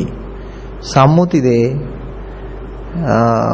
පරමාර්ථයක් නැති දේවල් කෙරෙහි යොමු වුණාම ඒකෙන් වන ප්‍රතිවිපාක සුබතාවය අඩු වෙන්න පුළුවන්. එහෙම නැත්නම් නරක ස්වභාවයක් ගන්න පුළුවන් කමක් තියෙනවා. නිසා සම්මුති දේ වුණත් හොඳ දෙයට ලැබුණාම තාම ප්‍රබල බලයක්, ආනිසංශයක්, ගුණයක් තියෙනවායි කියන එක අපි කාටත් පැහැදිලි වෙනවා. අපිට ප්‍රසාදයටපත් වෙන්න පුළුවන්, සතුටටපත් වෙන්න පුළුවන් හේතු කාරණයක්, හේතු සාධකයක් බවට පත් වෙනවා. දැන් අපිට මේ උපකාරක ලැබිච්ච නිසානේ පින්නතුන්නේ වාඩිලා බණහන්නේ, ධර්මශාලාවක් තියෙන නිසානේ. එහෙම දේවල් තියෙනවා. එහෙම කරන අය ඉන්නෝ කොහොම සත්භාවයෙන් මේ උපකාරක කරන අය ඉන්නෝ. දැන් මේ උඩුමහල ආදිය මේ කවදාවත් මට මේ බණ කියලා රුපියල් 100 එකතු කරලා මේක හදන්න බෑ. ඉතින් අපි ඔය චන්දන තිසේරා මැතිතුමා, ශාමලී තිසේරායි මැතිණිය පවුලේ පින්නතුන් එකතු වෙලා මට ටයිල් ගැටයක් උඩට උස්වන් යන මහන්සියවත් තියන්න නැතුව ඒක කරලා දුන්නා. බොහොම වේදමක් නේ. ඉතින් මම හිතන්නේ ලක්ෂ 15ක් 20ක් වේදම් වෙන්නේ නැති ඒ ටිකට. ඉතින් මට කිසිම මේ වදයක් දුන්නේ නැහැ. මම හිතන්නේ මම කල්පනා කරන්නේ මටත් මේක පහසුවෙන් සහැල්ලුවෙන් කළා ලැබුණේ මමත් මිනිස්සුන්ව නිව්වා. ඒ නිසා මටත් නිවෙන පරිසරය හැදිලා තියෙනවා කියන එකයි. ඒකට අපි ලෝකෙට හොඳ දෙයක් දෙනකොට හොඳ දෙයක් Tamanට ලැබෙනවා කියන කාරණය. ඒ වගේම මේ එහා පැත්තේ ඉඳ මේ අපිට හොඳ ධර්මශාලාවක් තැනීමටත් ඒ පින්නතුන් ක්‍රියා කරමින් කටයුතු කරනවා. ඒව ලේසි පාසු දේවල් නෙමෙයි. ඒව ලොකු බෝසත්කමක් හිතේ තියෙන්නට ඕන, ලොකු අත්හැරීමක් හිතේ තියෙන්නට ඕන, පරිත්‍යාගයක් ලොකු හිතේ තියෙන්නට ඕන, ලොකු බලයක් ඒක. ලොකු දෙයක් පොඩි දෙයක් නෙමෙයි ඒක. සාමාන්‍යයෙන් ලෝකේ પરම්පරා ගණනාවකටම තමන්ගේ තියෙන ගොඩ පුළුවන් තරම් වැඩි කරගන්න වෙරදරන ලෝකයේ සද්ධර්මයේ වෙනුවෙන් අපිට දුන්නයි කියලා අය හම්බෙන සත පහක් නැහැ. අය ප්‍රතිලාභ නැහැ. ආයෝජන නැහැ. මුකුත්ම නැහැ අපිට දුන්නාම. ඒක දුන්නම ඒක ඇතහැරියා විතරයි. ඒක ධර්මයේ වෙනුවෙන් කරන සේවයක්. එතකොට මං කරන සේවය වගේම සේවයක් තමයි මේ පුටුවක් දීමෙන් මේ අවශ්‍ය කරන විදුලි පංකාවල් මේ ලබා දීමෙන් මේ ශාලාවල් මේ හදලා දීමෙන් ඒ ලබා දුන්නු ශක්තියින් ටිකත් අර ධර්මයේ ශක්තිය වගේම බලයක් ඒක බලපවත්තන ශක්තියක් මේ ඔක්කොගේම හරය සාරේ අවසානයේ අරගෙන යන්න ඔබේ නිවීම සඳහා අවබෝධය සඳහා මේක දේශනයක් පමණක් නෙමෙයි අවශ්‍යයි විමසුන් බුද්ධිය මොකන්ද ධර්මයේ විමසන්න. දැන් අපි මේ ධර්ම කරුණු අතර කොච්චර ගැඹුරු ධර්ම කරුණු කිව්වද? ඒ විශේෂ ධර්ම කරුණු නොතීරෙච්ච ඒවා මොකද කරන්නේ? ඒක අත්හැරලා වෙන එකක් කියනකම් බලන් ඉන්න එපා. ඒ නොතීරෙච්ච හැම වචනයක්ම තේරුම් ගන්න ඕනේ කියන පදනමට එන්න. ගණන් ගන්න නැතුව අතහරින්න එපා. ඒක තේරුන්නේ නැහැ. ඒක වැඩක් නැහැ. දැන් විභාගයක් ලියද්දී මට මේක තේරෙන්නේ නැහැ. ඊළඟ එක ලියනවා. ඒකත් තේරෙන්නේ නැහැ. ඒක යන්තම් තේරෙන්නේ. අපි ඊළඟ එක තේරෙනවා. ඒ වුණත් පේපර් එක ෆේල් වෙනවා. ඒක තේරෙන්නේ නැහැ කියලා අතහැරියොත්. අපි කරන්නේ මොකද හදන්නේ? හැම එකකටම උපරිම පිළිතුරු සපයන්න මහන්සි වෙනවා. තේරෙන්නේ නැහැ ඒක අතහැරියොත් මුළු පේපර් එකම නිකන් දෙන්නයි වෙන්නේ. ඒ නිසා මේ ප්‍රශ්න පත්‍රයේ සායනාංශගේ මේ දේශනේ එක ප්‍රශ්නයක්වත් එක වචනයක්වත් නොතේරෙනවයි කියලා අහකට දාන්න යන්න එපා. අඩුම තරමේ අසභ්‍ය වචනයක් කිව්වත් ඒකත් හරියට තේරුම් ගන්න. එතකොට ඒක අසභ්‍යයි කියලා තේරුම් ගන්නවා. සભ્ય වචනයක් කිව්වොත් ඒකත් හරියට තේරුම් ගන්න. ගැඹුරු අදහාල වචනයක් කිව්වොත් ඒකත් හරියට තේරුම් ගන්න. එතකොට ඒකේ විදිහට තේරුම් ගත්තා බවට පත් වෙනවා. නැත්තම් සමහර අයට අසභ්‍යයක් කිව්වත් ඒක තේරෙන්නේ නැහැ. සભ્યයක් කිව්වත් ඒක තේරෙන්නේ නැහැ. ඔක්කොම මෙහි කියලා ඉඳී. ඒ සතේරුම් ගැනීම කියන එක හරීම වැදගත්කමක් තියෙනවා. ඇයි එහෙම දෙයක් අපි නිතර අවධාරණය කරන්න පටන් ගත්තේ? මේක තේරුම් ගත්තා මිහිඳු මහරහතන් වහන්සේ. ලංකාවේ ඉන්න මිනිස්සුયો අර සෝබා ධර්මයෙන් සියලු ශක්තියින් ලැබිච්ච නිසා කම්මැලි සිංහයෝ ටික. කම්මැලි සිංහයෝ ටික මේගොල්ලන්ට බලය තියෙනවා. ඒ උනා නිදාගෙන ඉන්නේ. සිංහේ කවදි කරන්න ඕන? එයාගේ ශක්තිය දකින්න. ඒ නිසා ඔය ඇත්තෝ ටිකක් අවදි කරන්න ඕන. අවදි වෙන්නේ ඒකනේ. දැන් සෝමහාමුදුරුවෝ වගේ ඇවිල්ලා මොකද කරන්නේ? දීගට හරහාට ඔක්කොටම බැන්නා. බැන්නහම තමයි අවදි උනේ. මෝඩියෝ කියලා කොච්චර හරි බැන්නා. ඒ බැන්න දෙයට තමයි අවදි උනේ. එහෙම නැත්තම් අවදි වෙන්නේ නැහැ. ඒ නිසා මේගොල්ලන්ට බැලලා හරියන්නේ පොල්ලක් ගෙනල්ලා තියලා ගහන්න ඕනේ. අවදි වෙන්න. එතකොට තමයි තේරුම් ගන්න. එහෙම දේවල් කළා තියෙනවා අර ශාසන ඉතිහාසයේ. එක ස්වාමීන් වහන්සේ කෙනෙක් හිටියා ගුරුවරයෙක්. ඒ ගණිත ගෝලයෝ හදනෝ වඩනෝ ගොනු කරනෝ ඒ ගෝලයෝ නිවන් දකින්න බණ අහලා ගුරුන් වහන්සේ නිවන් දකින්නේ නැහැ. අවසානයේ තමන්ගේ ගෝලයෙක්ගෙන් ගුරුවරයාට නිවන් දකින්න සිද්ධ වෙනවා. ඉතින් ගෝලයට මොකද ගුරුවරයාට මොකද කිව්වේ? ඔහොම බෑ කිව්වා. එහෙනම් මං කියන විදියට වැඩ කරන්න ඕන කිව්වා. හරි එහෙනම් මං ඕන දෙයක් කරන්නම් කිව්වා.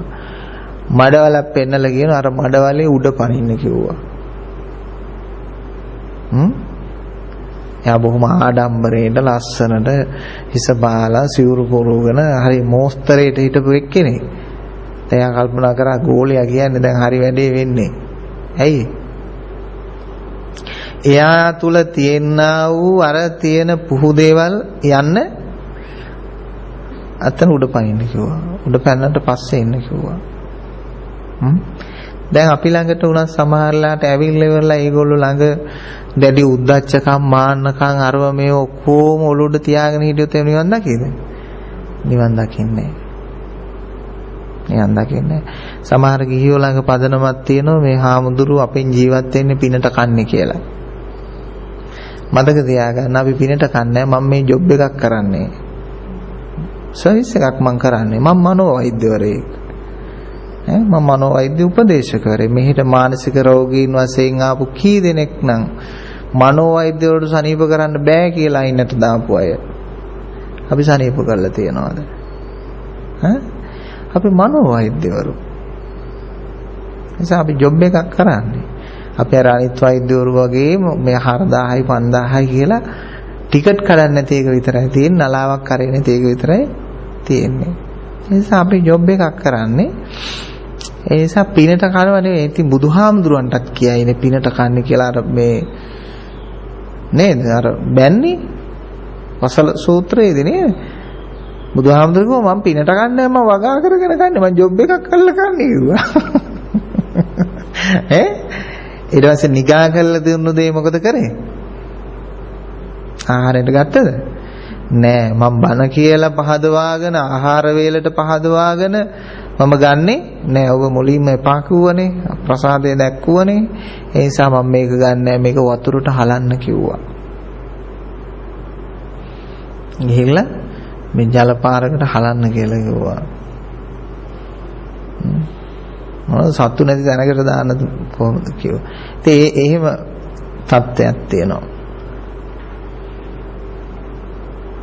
නිසා කිසි විටක හිතන්න එපා මේ කෑම කන්න කෑමත් එක්ක සම්බන්ධයක් කරලා ප්‍රත්‍යත් එක්ක සම්බන්ධයක් කරලා ශාසනය ගැන හිතන්න යන්න එපා. ඒක කොයි කාට වුණත් ඔය ඉන්න ඕනම හාමුදුරු කෙනෙකුට උගත්කමක් තියෙනවා. ඒ කියාවක් තියෙනවා.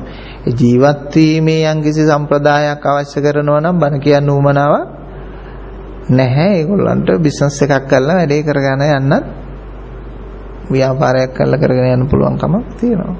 ඉතින් අපි මෙහෙදී ප්‍රතිවරුණා කිරීමක් කරන්නෙත් නැහැ. හැබැයි ඉතින් දෙන දෙයක් කෘතගුණ සැලකීමකින් යුක්තව අගය කිරීමක් ස්තුතිවන්ත වීමක් තියෙන කිසි විටක මෙහි අපි එහෙම කරන්නේ නැහැ. නමුත් ප්‍රායෝගිකව යම්කිසි සිද්ධියක් වෙනකොට ඒවට ගෙවීමක් හරිය මේ කියනවා. දැන් අපි දුර බැහැර දේශනයකට හරිය මේ කැඳවනවා නම් අපි කියනවා ඉතින් මෙච්චර නේද? වියදමක් කැපවීමක් කරනවා මෙච්චර මුදලක් ඕගලන්ට කැප වෙලා කරන්න පුළුවන්ද කියන කතාව. නමුත් ඒවා අය කිරීමක් නෙමෙයි සම්මුති විහිදන් කටයුතු ටිකක් පමණයි. ඒවා එක්ක ධර්මයත් එක්ක ඒවයි කිසිම සම්බන්ධතාවයක් නැහැ. එච්චරයි තියෙන කතාව. මේක ප්‍රායෝගික සිද්ධිය පමණයි. එහෙම නැත්තම් සමහරලාට අපිව හැමදාම ගෙන්නගෙන බනහන්නත් හැම ගෙදරම කැමති, හැම තැනම කැමති, හැම පන්සලම කැමති, මාව හැම පොයෙටම එනවනම් කැමති. එහෙම අය ඉන්නවා. එහෙම ආයතන තියෙනවා. නමුත් එහෙම අපිට කරන්න පුළුවන් කමකුත් නැහැ. නමුත් ඒක ඇත්ත වශයෙන්ම එක්ක මොස්තරේට එහෙම නැත්නම් තමන්ගේ ආයතනය ජනප්‍රිය කර ගැනීම පිණිස එහෙම රටාවකට. නමුත් ඒ කැමැත්ත වගේම කැපවීමක් කරන්න පුළුවන්ද කියලා අහුවාම බෑ. ඒ කැමැත්ත වගේම යම්කිසි ඒකට වටිනාකමක් දක්වන්න පුළුවන්ද කියලා අහුවාම ඒව බෑ. අර නිකම්ම ඇවිල්ලා කරලා යනවා. හරිෂෝ. ඒව කරනවා නම් අපි බොහොම සන්තෝෂයි. කියන්නේ අතින් ගෙවාගෙන පෙට්‍රල් ගන්න ඇවිල්ලා වැඩසටහනක් කරලා මේ අපි එහෙම යන්නේ. හරිෂෝක් වැඩේ. හරි ෂෝක් වැඩේ. එහෙම කරනවද? එහෙම කටයුතු කරන්න පුළුවන්කම ලෝකේ කරන්න පුළුවන් අයත් ඉන්නවා, බැරි අයත් ඉන්නවා. නමුත් ඒකට යම් කිසි අගයක් වටිනාකමක් දිය යුතුයි කියන තැනත් ඉන්නවා. දැන් මම මේ පහුගිය දවසේ මේ ආපිකෝ එකට ගියා. මේ පුටුවකයක් ගන්න මම නිකන් ඉස්සරහා ඉන්න මට සිද්ධ වුණා විනාඩි 20ක් 30ක් විතර. ඒක ඇතුලේ බාර් එකක් තියෙනවා.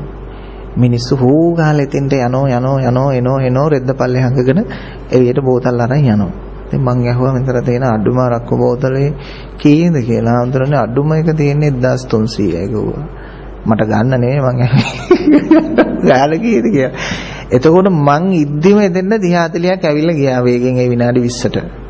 ඒ කියන්නේ ඒ ඩිංගට රුපියල් 50000කට එහා බිස්නස් එකක් එතන සිද්ධ වුණේ නැද්ද? වුණා. මං ඉතින් මගේ ඩ්‍රයිවර් උන්න හැටි කිව්වා මුන්ට පන්සලකට රුපියල් 100ක් දෙන්න කිව්වොත් තමයි අමාරු.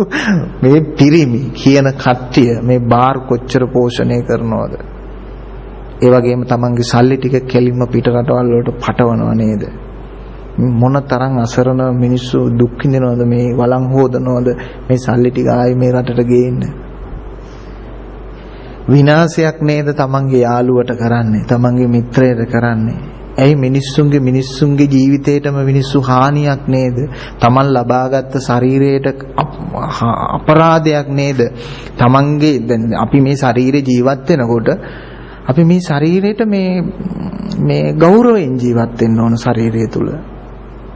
ගෙදරක ජීවත් වෙනකොට ඒ ගෙදර තුල අපි ගෞරවයෙන් ජීවත් වෙන්න ඕනේ. ඒ ගෙදර මේ හොඳින් පවත්වාගෙන. ඒ වගේම වාහනයක අපි යනකොට ඒ වාහනයට ගෞරවයකින් අපි කටයුතු කරන්න ඕන. වෙලාවට සර්විස් කරලා හරියට සෝදලා වතුර බලලා ඒ ඔක්කොම කරන්න ඕන. එතකොට මේ දේවල් අපිටත් හොඳ ප්‍රතිචාරය දක්වනවා. හොඳින් අපිවත් රක බලා ගන්න. ඒ වගේම මිනිස්සු කරන්නේ ඒ තමන් ජීවත් වෙන ගෘහයට නිගා දීමක්, නිඳා කිරීමක්. තමන් ජීවත් වෙන ගෘහය විනාශ කිරීමක්. තමන්ව තමන් විනාශ කර ගැනීමක්. මේ මිනිස්සු.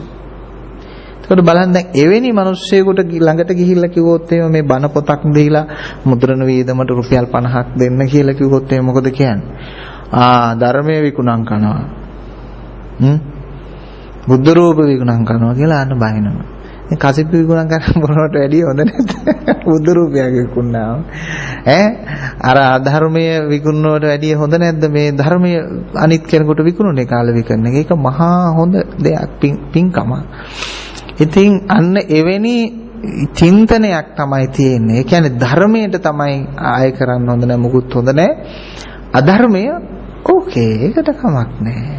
ඇයි අපි ඒක ගැහුවම වෙරි වෙනවනේ. ධර්මයේ ඇහුවම වෙරි වෙනවද අපිව? හැබැයි වෙරි වීමෙනුත් බලාපොරොත්තු වෙන්නේ සැපන මතක තියාගන්න. ඒ වෙරි වීමටත් වඩා සැපයක් ධර්මයේ ඇසීමේ තියෙනවා. හොඳට මතක තියාගන්නට ඕන. ඒක ඇත්ත කතාව. දැන් මේ කොළඹ තියෙන ලොකු හෝටල් තියෙනවා. ඔය හෝටල් වල වාර්ෂික සංවත්සරණ පාටි එක කම්පැනි වලින් දානවා. එක පැය ගානක පැය 7ක 8ක කාලෙට ඒ කම්පැනි එකක් ඒ විශාල හෝටලයකට ගෙවන ගාන කීයද කියලා අහුවාම ලක්ෂ 45යි කිව්ව එක්කෙනෙක්. අපේ ඉන්න කට්ටිය ඔක්කොම ගෙනලා හෝටල් එකේ බිල ලක්ෂ 45යි කිව්වා. උඩ ගිහිල්ලා බිම වැටෙන ගණ. ඉතින් එවැනි අතරක අර හොඳ දෙයට කැපවීම කරන මිනිස්සු දිහා බැලුවහම, අය දිහා බැලුවහම, ඥානවන්තයෝ දිහා බැලුවහම මොනතරම් ප්‍රසාදයක්, මොනතරම් සතුටක් දැනෙනවද? එවැනි නිස්කාරණ දේවල් ආකාරයට සිද්ධ කරන ලෝකයක් දිහා බලලා. ඒ නිසා ඔය පින්නතුන් හොඳ දෙයට යොමු වෙලා තිනවා, හරි දෙයට යොමු වෙලා තිනවා. හරි දේ ප්‍රතිඵල ගන්න මෙලවටත් හොඳයි, පරලොවටත් හොඳයි, සසරටත් හොඳයි, හැම දෙයකම හොඳයි. තමා දිහා බලන්න සියල්ල අතහැරීමෙන්.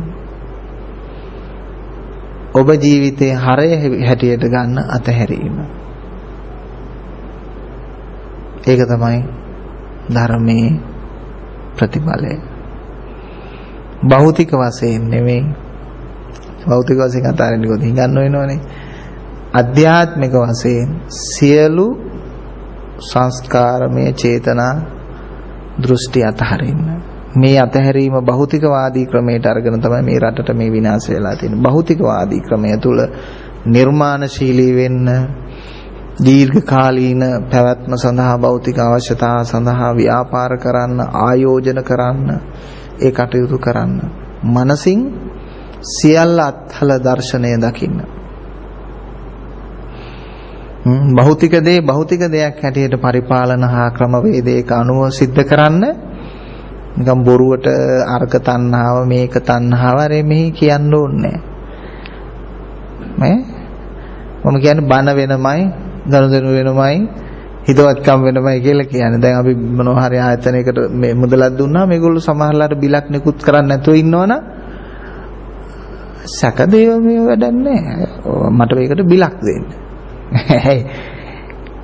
මනසේ විශ්වාසවන්තකම ඒ වෙනමයි, ධර්මීය වෙනමයි, ලෝභ දේශ මොහ වෙනමයි, ඊ ගනුදෙනු වෙනමයි කියන පදනමෙන් අපි ක්‍රියා කරන. එතකොට මානසික නිරවුල් භාවයත් හරියට තියාගන්නවා. එච්චරයි. ඒක ගාව ගන්න යන්න එපා. එතකොට පිට තියෙන දේවල් එහෙම ගාව ගන්න ගියාම මොකද වෙන්නේ? ඒ කාර්යයන් කරන න්‍යායක් තියෙන, ක්‍රමවේදයක් තියෙනවා. ඒ ක්‍රමවේදයත් එක්ක මේ ධර්මයේ පටලවා ගන්න ගියාම මොකද වෙන්නේ?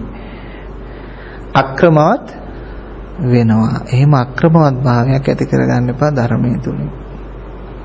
අධ්‍යාත්මිකව සියල්ලම අතහරින්න ඕන. මොනවද?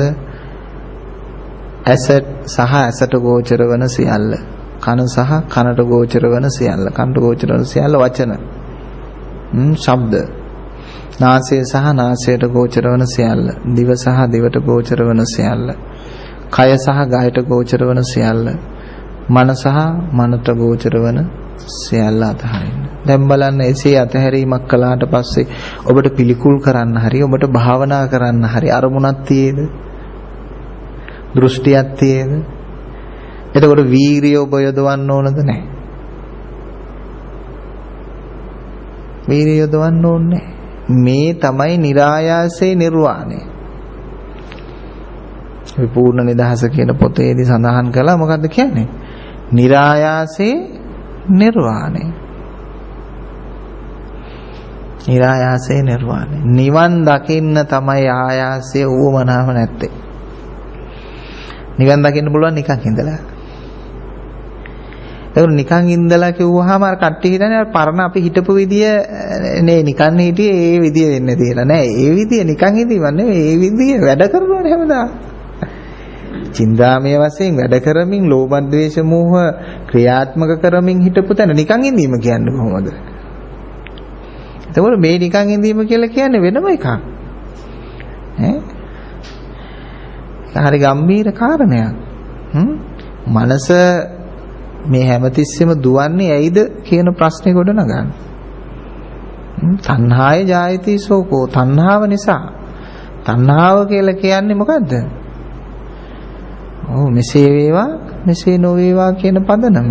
ඒක තමයි තණ්හාව. එතකොට තණ්හාව නැහැ කියලා කියන්නේ, ආසා නැහැ කියලා කියන්නේ ප්‍රතික්ෂේප කිරීම, පිළිකුල් කිරීම නෙමෙයි. දෘෂ්ටිගත වීම නෙමෙයි. ඒක හොඳට මතක තියාගන්න. මේක වචනේ ඉක්ම වූ, දෘෂ්ටි ඉක්ම වූ, සංකල්ප ඉක්ම වූ, ව්‍යායාම උත්සාහය ඉක්ම වූ, සතිය සිහිය ඉක්ම වූ, සමාධිය ඉක්ම වූ ධර්මතාවය. ආර්ය අෂ්ටාංග මාර්ගය අතහරින්න ඕන. ඒ අතහැරියාම තමයි ඔබ ආර්ය අෂ්ටාංග මාර්ගයට පිවිසෙන්නේ. අපේ අය තියෙන ආර්ය අෂ්ටාංග මාර්ගය අල්ලගත් එක. දෘෂ්ටි අල්ලගෙන, සංකල්ප අල්ලගෙන, වචන අල්ලගෙන. ඒගොල්ලෝ ආර්ය අෂ්ටාංග මාර්ගය කියලා වෙනෝම සංකල්ප, දෘෂ්ටි, වචන, සති සමාධි ටිකක් දාලා හදලා තියෙනවා. එතකොට ඒ ආර්ය අෂ්ටාංග මාර්ගය අර Hindu ක්‍රමවේදයට යන ආර්ය අෂ්ටාංග මාර්ගයක් බවට පත් වෙලා තියෙනවා. ඒක ජීවත් වෙන ආර්ය අෂ්ටාංග මාර්ගයක් බවට පත් වෙලා තියෙනවා. නමුත් සියල්ල අතහරින්න තියෙද්දී ආර්ය අෂ්ටාංග මාර්ගෙ මොකට අල්ල ගන්නවද? අනිත්‍ය දුක්ඛ අනාත්ම මොකට අල්ල ගන්නවද? පටිච්ච සමුප්පාදෙ මොකට අල්ල ගන්නවද? පංච උපාදානස්කන්ධෙ මොකට අල්ල ගන්නවද? සබ්බේ සංඛාරා අනිච්චයි කිව්වට පස්සේ අනිත්‍ය මොකට අල්ල ගන්නවද?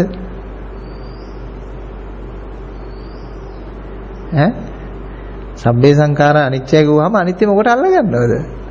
ඥානවන්තේ කල්පනා කරන්න ඕන කාරණයක් නේ. එතකොට අනිත්‍ය අල්ලගත්තාම සබ්බේ සංඛාරා අනිච්ච වෙනවද? වෙන්නේ නැහැ. ඒක ඕක බුද්ධියෙන් කරන්නකෝ. ඕක ඥාණයෙන් කරන්නකෝ. ඔය தත්ත්වය යථා භූත ඥාණයෙන් දකින්නකෝ. ඊට පස්සේ ඔබේ සම්පූර්ණ ඇහැ නිදහස් වෙයි, කන නිදහස් වෙයි, නාසය නිදහස් වෙයි, වචනය කට නිදහස් වෙයි, හිත නිදහස් වෙයි, කත නිදහස් වෙයි. සබ්බත් නිරෝධ.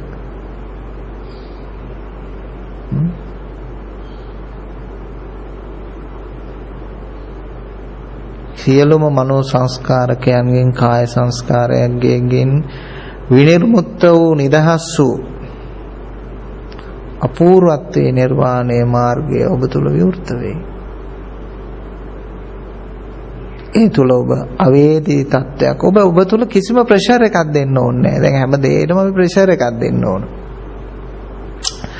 ඇලීම් බැඳීම් ඇති කරගන්න ප්‍රෙෂර් එකක් දෙන්න ඕන.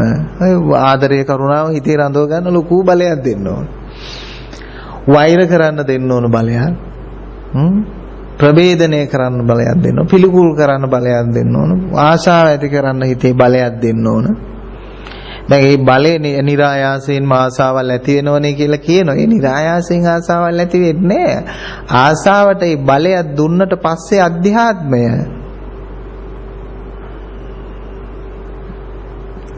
තමා තුළ ඒක ක්‍රියාත්මක වෙන්න පටන් ගන්නවා. ඒකයි සිද්ධ වෙන්නේ.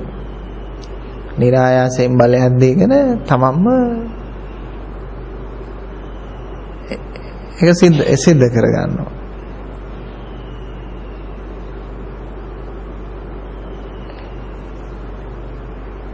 ඒක සිදු වෙන ස්වභාවයක්.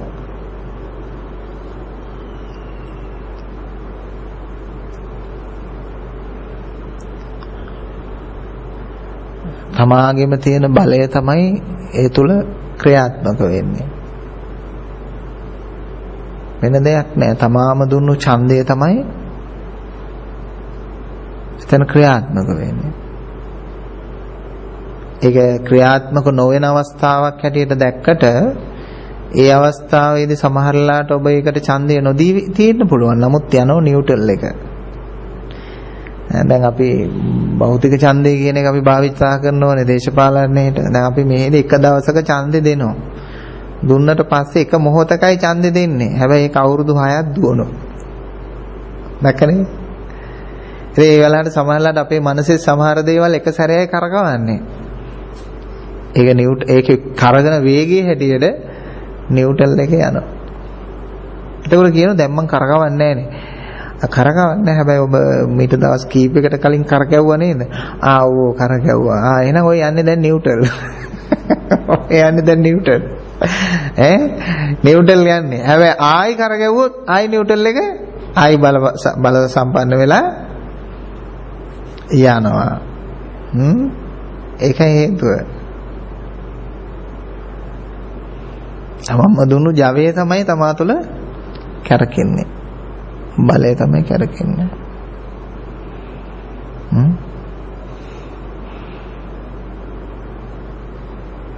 ඒකෙන් දැන් අපි මොකද්ද කරන්න ඕන? ක්‍රියාව තමයි ප්‍රශ්නේ. මනස තමයි ප්‍රශ්නේ. ක්‍රියාව තමයි දුක, මනස තමයි දුක. දුකට බැස නොගන්න, මනසට බැස නොගන්න. ඉතින් මේ தත්ත්වය 100%ක්ම ක්‍රියාත්මක වෙන්නේ බුදුවරයෙක් ළඟ, මහරහතන් වහන්සේ කෙනෙක් ළඟ. අවම වට්ටමින් මේක තේරුම් අරගෙන පරිහරණය කිරීමේ හා දර්ශන ශක්තිය තියෙන මාර්ගඵලලාභී කෙනෙක් ළඟ. පුතංජන කෙනෙක් මේ தත්ත්වයටපත් වෙන්න පුරුදු වෙන්නට ඕන. ඒකයි තියෙන්නේ. දැන් ඒ දුවන වේගය සත්‍ය අවබෝධ වෙච්ච කෙනෙක් ළඟ වුණත් තියෙන්න පුළුවන්. හැබැයි ඒ වේගය තුල තියෙන මුලා වීම, අසත්‍යභාවය එච්චර නැහැ. හැම දෙයකම තියෙන උනන්දුව තියෙන ඕනකම තියෙන පරිපාලනය කරනවා ඒ කටයුතු කරනවා. නමුත් ඒ තුල ආසත්තභාවය නැහැ. යමක් විය යුතු ආකාරයක් තියෙනවා. කළ යුතු ආකාරයක් තියෙනවා. එයා සම්මුතිය දන්නවා, පරමාර්ථය දන්නවා. නමුත් ඒ හැම දෙයකින්ම ඈත් වෙච්ච ස්වභාවයක් එයා තියෙනවා.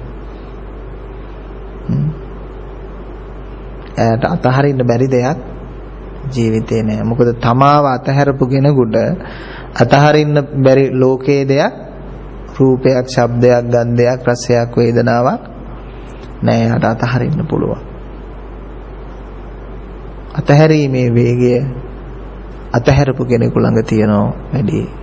නමුත් අතහැරීමේ වේගය නැති පුදුම් භාවයෙන් යුක්ත කෙනෙක් ළඟ අතහැරීමේ වේගයට වඩා අල්ලා ගැනීමේ වේගය ඊටාම වැඩි. ඒ නිසායි වගේ ඈත් එක්ක අපි ප්‍රවේශමින් මම නම් පුතඥයෙක් ආශ්‍රය කරන්නේ ත්‍රස්තවාදී කියලා හිතාගෙන. මොකද මෙයා ළඟ අතහැරීමේ වේගයට වඩා අල්ලා ගැනීමේ වේගය තියෙනවා. ඒ නිසා බනින්නෙත් නෑ, දොසක් කියන්නෙත් නෑ, සමහරලාට වරදක් පෙන්වන්නෙත් නෑ. හයියෙන් කතා කරොත් එහෙම මේක මට බැන්න අපහාස කරා කියන හැඟීමක් ආවොත් එහෙම කියලා තියෙන. මොකද පලි ගන්නවනේ. කිසි කතාවක් නෑ. ඒ නිසා මේ පලිබෝධනාසක අනතුරු සහිතයි ප්‍රවේශමෙන් පරිහරණය කරන්න කිව්වහම බෝතලේ මූඩිය අරින්නෙත් පරිස්සමෙන්නේ අපි නේද? උඩ ළමයි ඈත් කරලා එහෙම මේ කරලා තමයි. ඒ වගේ නේ අපි මේ අර නිතරම මිනිස්සුන්ගේ කොන්දේ පුතඥයෙක්ගේ දකින්න ඕන වහා ඇවිලෙන සුළුයි ආන්තරාවයි කියන බෝඩ් එක. අර ඔක අපි දකිනවා පෙට්‍රල් ටැංකිය වල ඩීසල් ටැංකි පාරේ යනකොට අපි දකිනවා. ඉතින් ඒ නිසා මම හැම පුතඥයෙක්ගේම කොන්දේ දකිනවා ආන්තරාවයි. වහා ඇවිලෙන සුළුයි කියන බෝඩ් එක. ඒක මම කාලඟ වුණත් දකිනවා. ඒක මගේ ඥාතියෙක් වුණත් එයා ළඟත් මම මේ බෝඩ් එක දකිනවා. දැකලා අපි ඊළඟින් යනකොට ප්‍රවේශමෙන් අවධාරණයෙන් යන්නට ඕනේ කියන කතාව තියෙනවා. යාව චෙක් කරලා බලන්න මම වරද්දයක් උත්සාහ කරලා තියෙන මිනිස්සු චෙක් කරලා බලන්න. චෙක් කරලා බලන්න දෙයක්ම නැහැ. ඒක ඇවිලෙන සුළුම තමයි. දැන් ටැංකිය ඇවිලෙන සුළුද කියලා බලන්න ගිනි කූරු තියන්න යන්න ඕනේ නැහැ නේ. ඇවිලෙනවම තමයි ආන්තරාවයි කියලා ගහලා තියෙන්නේ. ආන්තරා නිසාමයි. ඒක ආයි ටෙස්ට් කරලා බලන්න දෙයක් නැහැ. ටෙස්ට් කරලා බලලා තමයි කියලා තියෙන්නේ. මේක ආන්තරාවයි. මේක භයානකයි. ඒ නිසා මේ පුතඥායට තරහා යනවද කියලා මම බලන්නේ. මේගොල්ලෝ වෛරකාරයෝද පලි ගන්න මිනිස්සුද කියලා මම බලන්න යන්නේ. මොකද ගන්නවා. ඒ හැටි ස්වභාවයක් තියෙනවා. ඒ නිසා ඒ බෝඩ් එක නිතරම බලාගෙන තමයි ජීවත් වෙන දේ. නේද දැලිපිහින් කිරි කනවා කියලා කියමනක් තියෙන්නේ. මේ පුතඥ ලෝකයේ ජීවත් වීම දැලිපිහින් කිරි කනවා වගේ වැඩක්. අර පහුගිය දවසේ පත්තරේ තිබුණා. තමන්ගේ බීමතින් ඇවිල්ලා තමන්ගේ පිරිමියා වද දෙනවයි කියලා කටුමැටි දුප්පත්ම පවුලක. බලන්න ප්‍රඥාව නැතිකම, නුවණ නැතිකම. අර ස්ත්‍රිය පොරවෙන් ගහලා මරලා තමන්ගේ පිරිමියාව. ඇයට පුළුල් මනසක් නැහැ. ප්‍රශ්න විසඳ ගන්න ඥානයක්, ප්‍රථමාධාරයක්, ප්‍රදේශයක් ඒ මනස තුල තිබුණේ. එහෙම තිබ්බනම් එහෙම ওই ජීවිතේ ඔච්චර කටුමැටි ගේකට වැටෙන්නෙත් නැහැ. ඔච්චර අසරණ එහෙම නැත්තම් මොලයක් නැති මිනිස්සෙක් කසාද බැඳගන්නෙත් නැහැ. ඒ වගේම එවැනි අවස්ථාවක් උදා වුණොත් එහෙම ඔවැනි ක්‍රියාවලියක් කරන්නෙත් නැහැ. එතකොට සියල්ලටම හේතුව නූගත්කමයි, දුෂ්ට මානසිකත්වයයි, අසත්පුරුෂ සේවනය, කල්යාණ මිත්‍රත්වය නැතිවීමයි කියන කාරණා. සමහර විට ඔය ඇත්තොත් මාසෙට දන් වේලක් පන්සලට අරන් යන අය වෙන්නේ නැතේ. නමුත් පන්සලෙන් අවශ්‍ය කරන ඥානනය, දර්ශනය, ගුණය, විද්‍යාමාන බව ඇති කරේ නැහැ. මොකද පන්සල ඇතුලේ ඥානනය හීන වූ දුප්පත් වූ තැනක් බවට පත් වෙලා තියෙන නිසා. එය හුදෙක් භෞතික දේ වරුණා කරගෙන මිනිස්සුන්ගේ භෞතික දේ පන්සලට ලබා දීමෙන් ඔබට ස්වර්ගය සැකසෙනවා අපිට මෙලව ස්වර්ගයේ සැකසීමෙන් කියන අන්ධ මෝඩ මානසිකත්වය ලබා දීමෙන් කෑම වේලෙන් නිවන් පතන මන්නම් කෑම වේලක් දීලා නිවන් පතන මිනිහෙක් දකින්නේ හිඟන්නේක් හැටියට.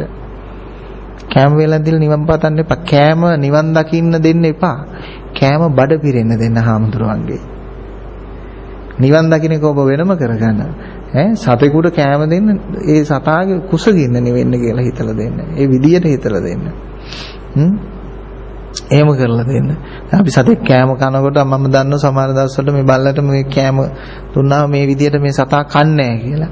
ඒක නමුත් මම කල්පනා කරනවා එයාගේ බඩ පිරෙන්න කොහොමද දෙන්නේ කියලා පිටි ටිකක් කවලම් කරලා දෙනවා. බත් එකට පිටි ටිකක් කවලම් කරලා දුන්නා මිනිහා කනවා ඔක්කොම ටික. එතකොට මේ සතා කන විදිය හොයලා බලලා දෙනවා මිසක් මේ අපි එහෙම කෑමක් කන්න එකක් දෙන්නේ නැහැ. ඉතින් ඒ නිසා ඊටාම් පටු තත්ත්වවල වලින් මිනිස්සු මිදේවා කියන ප්‍රාර්ථනාව අපේ හදවත්වල තියෙනවා. මේ ධර්ම කරුණ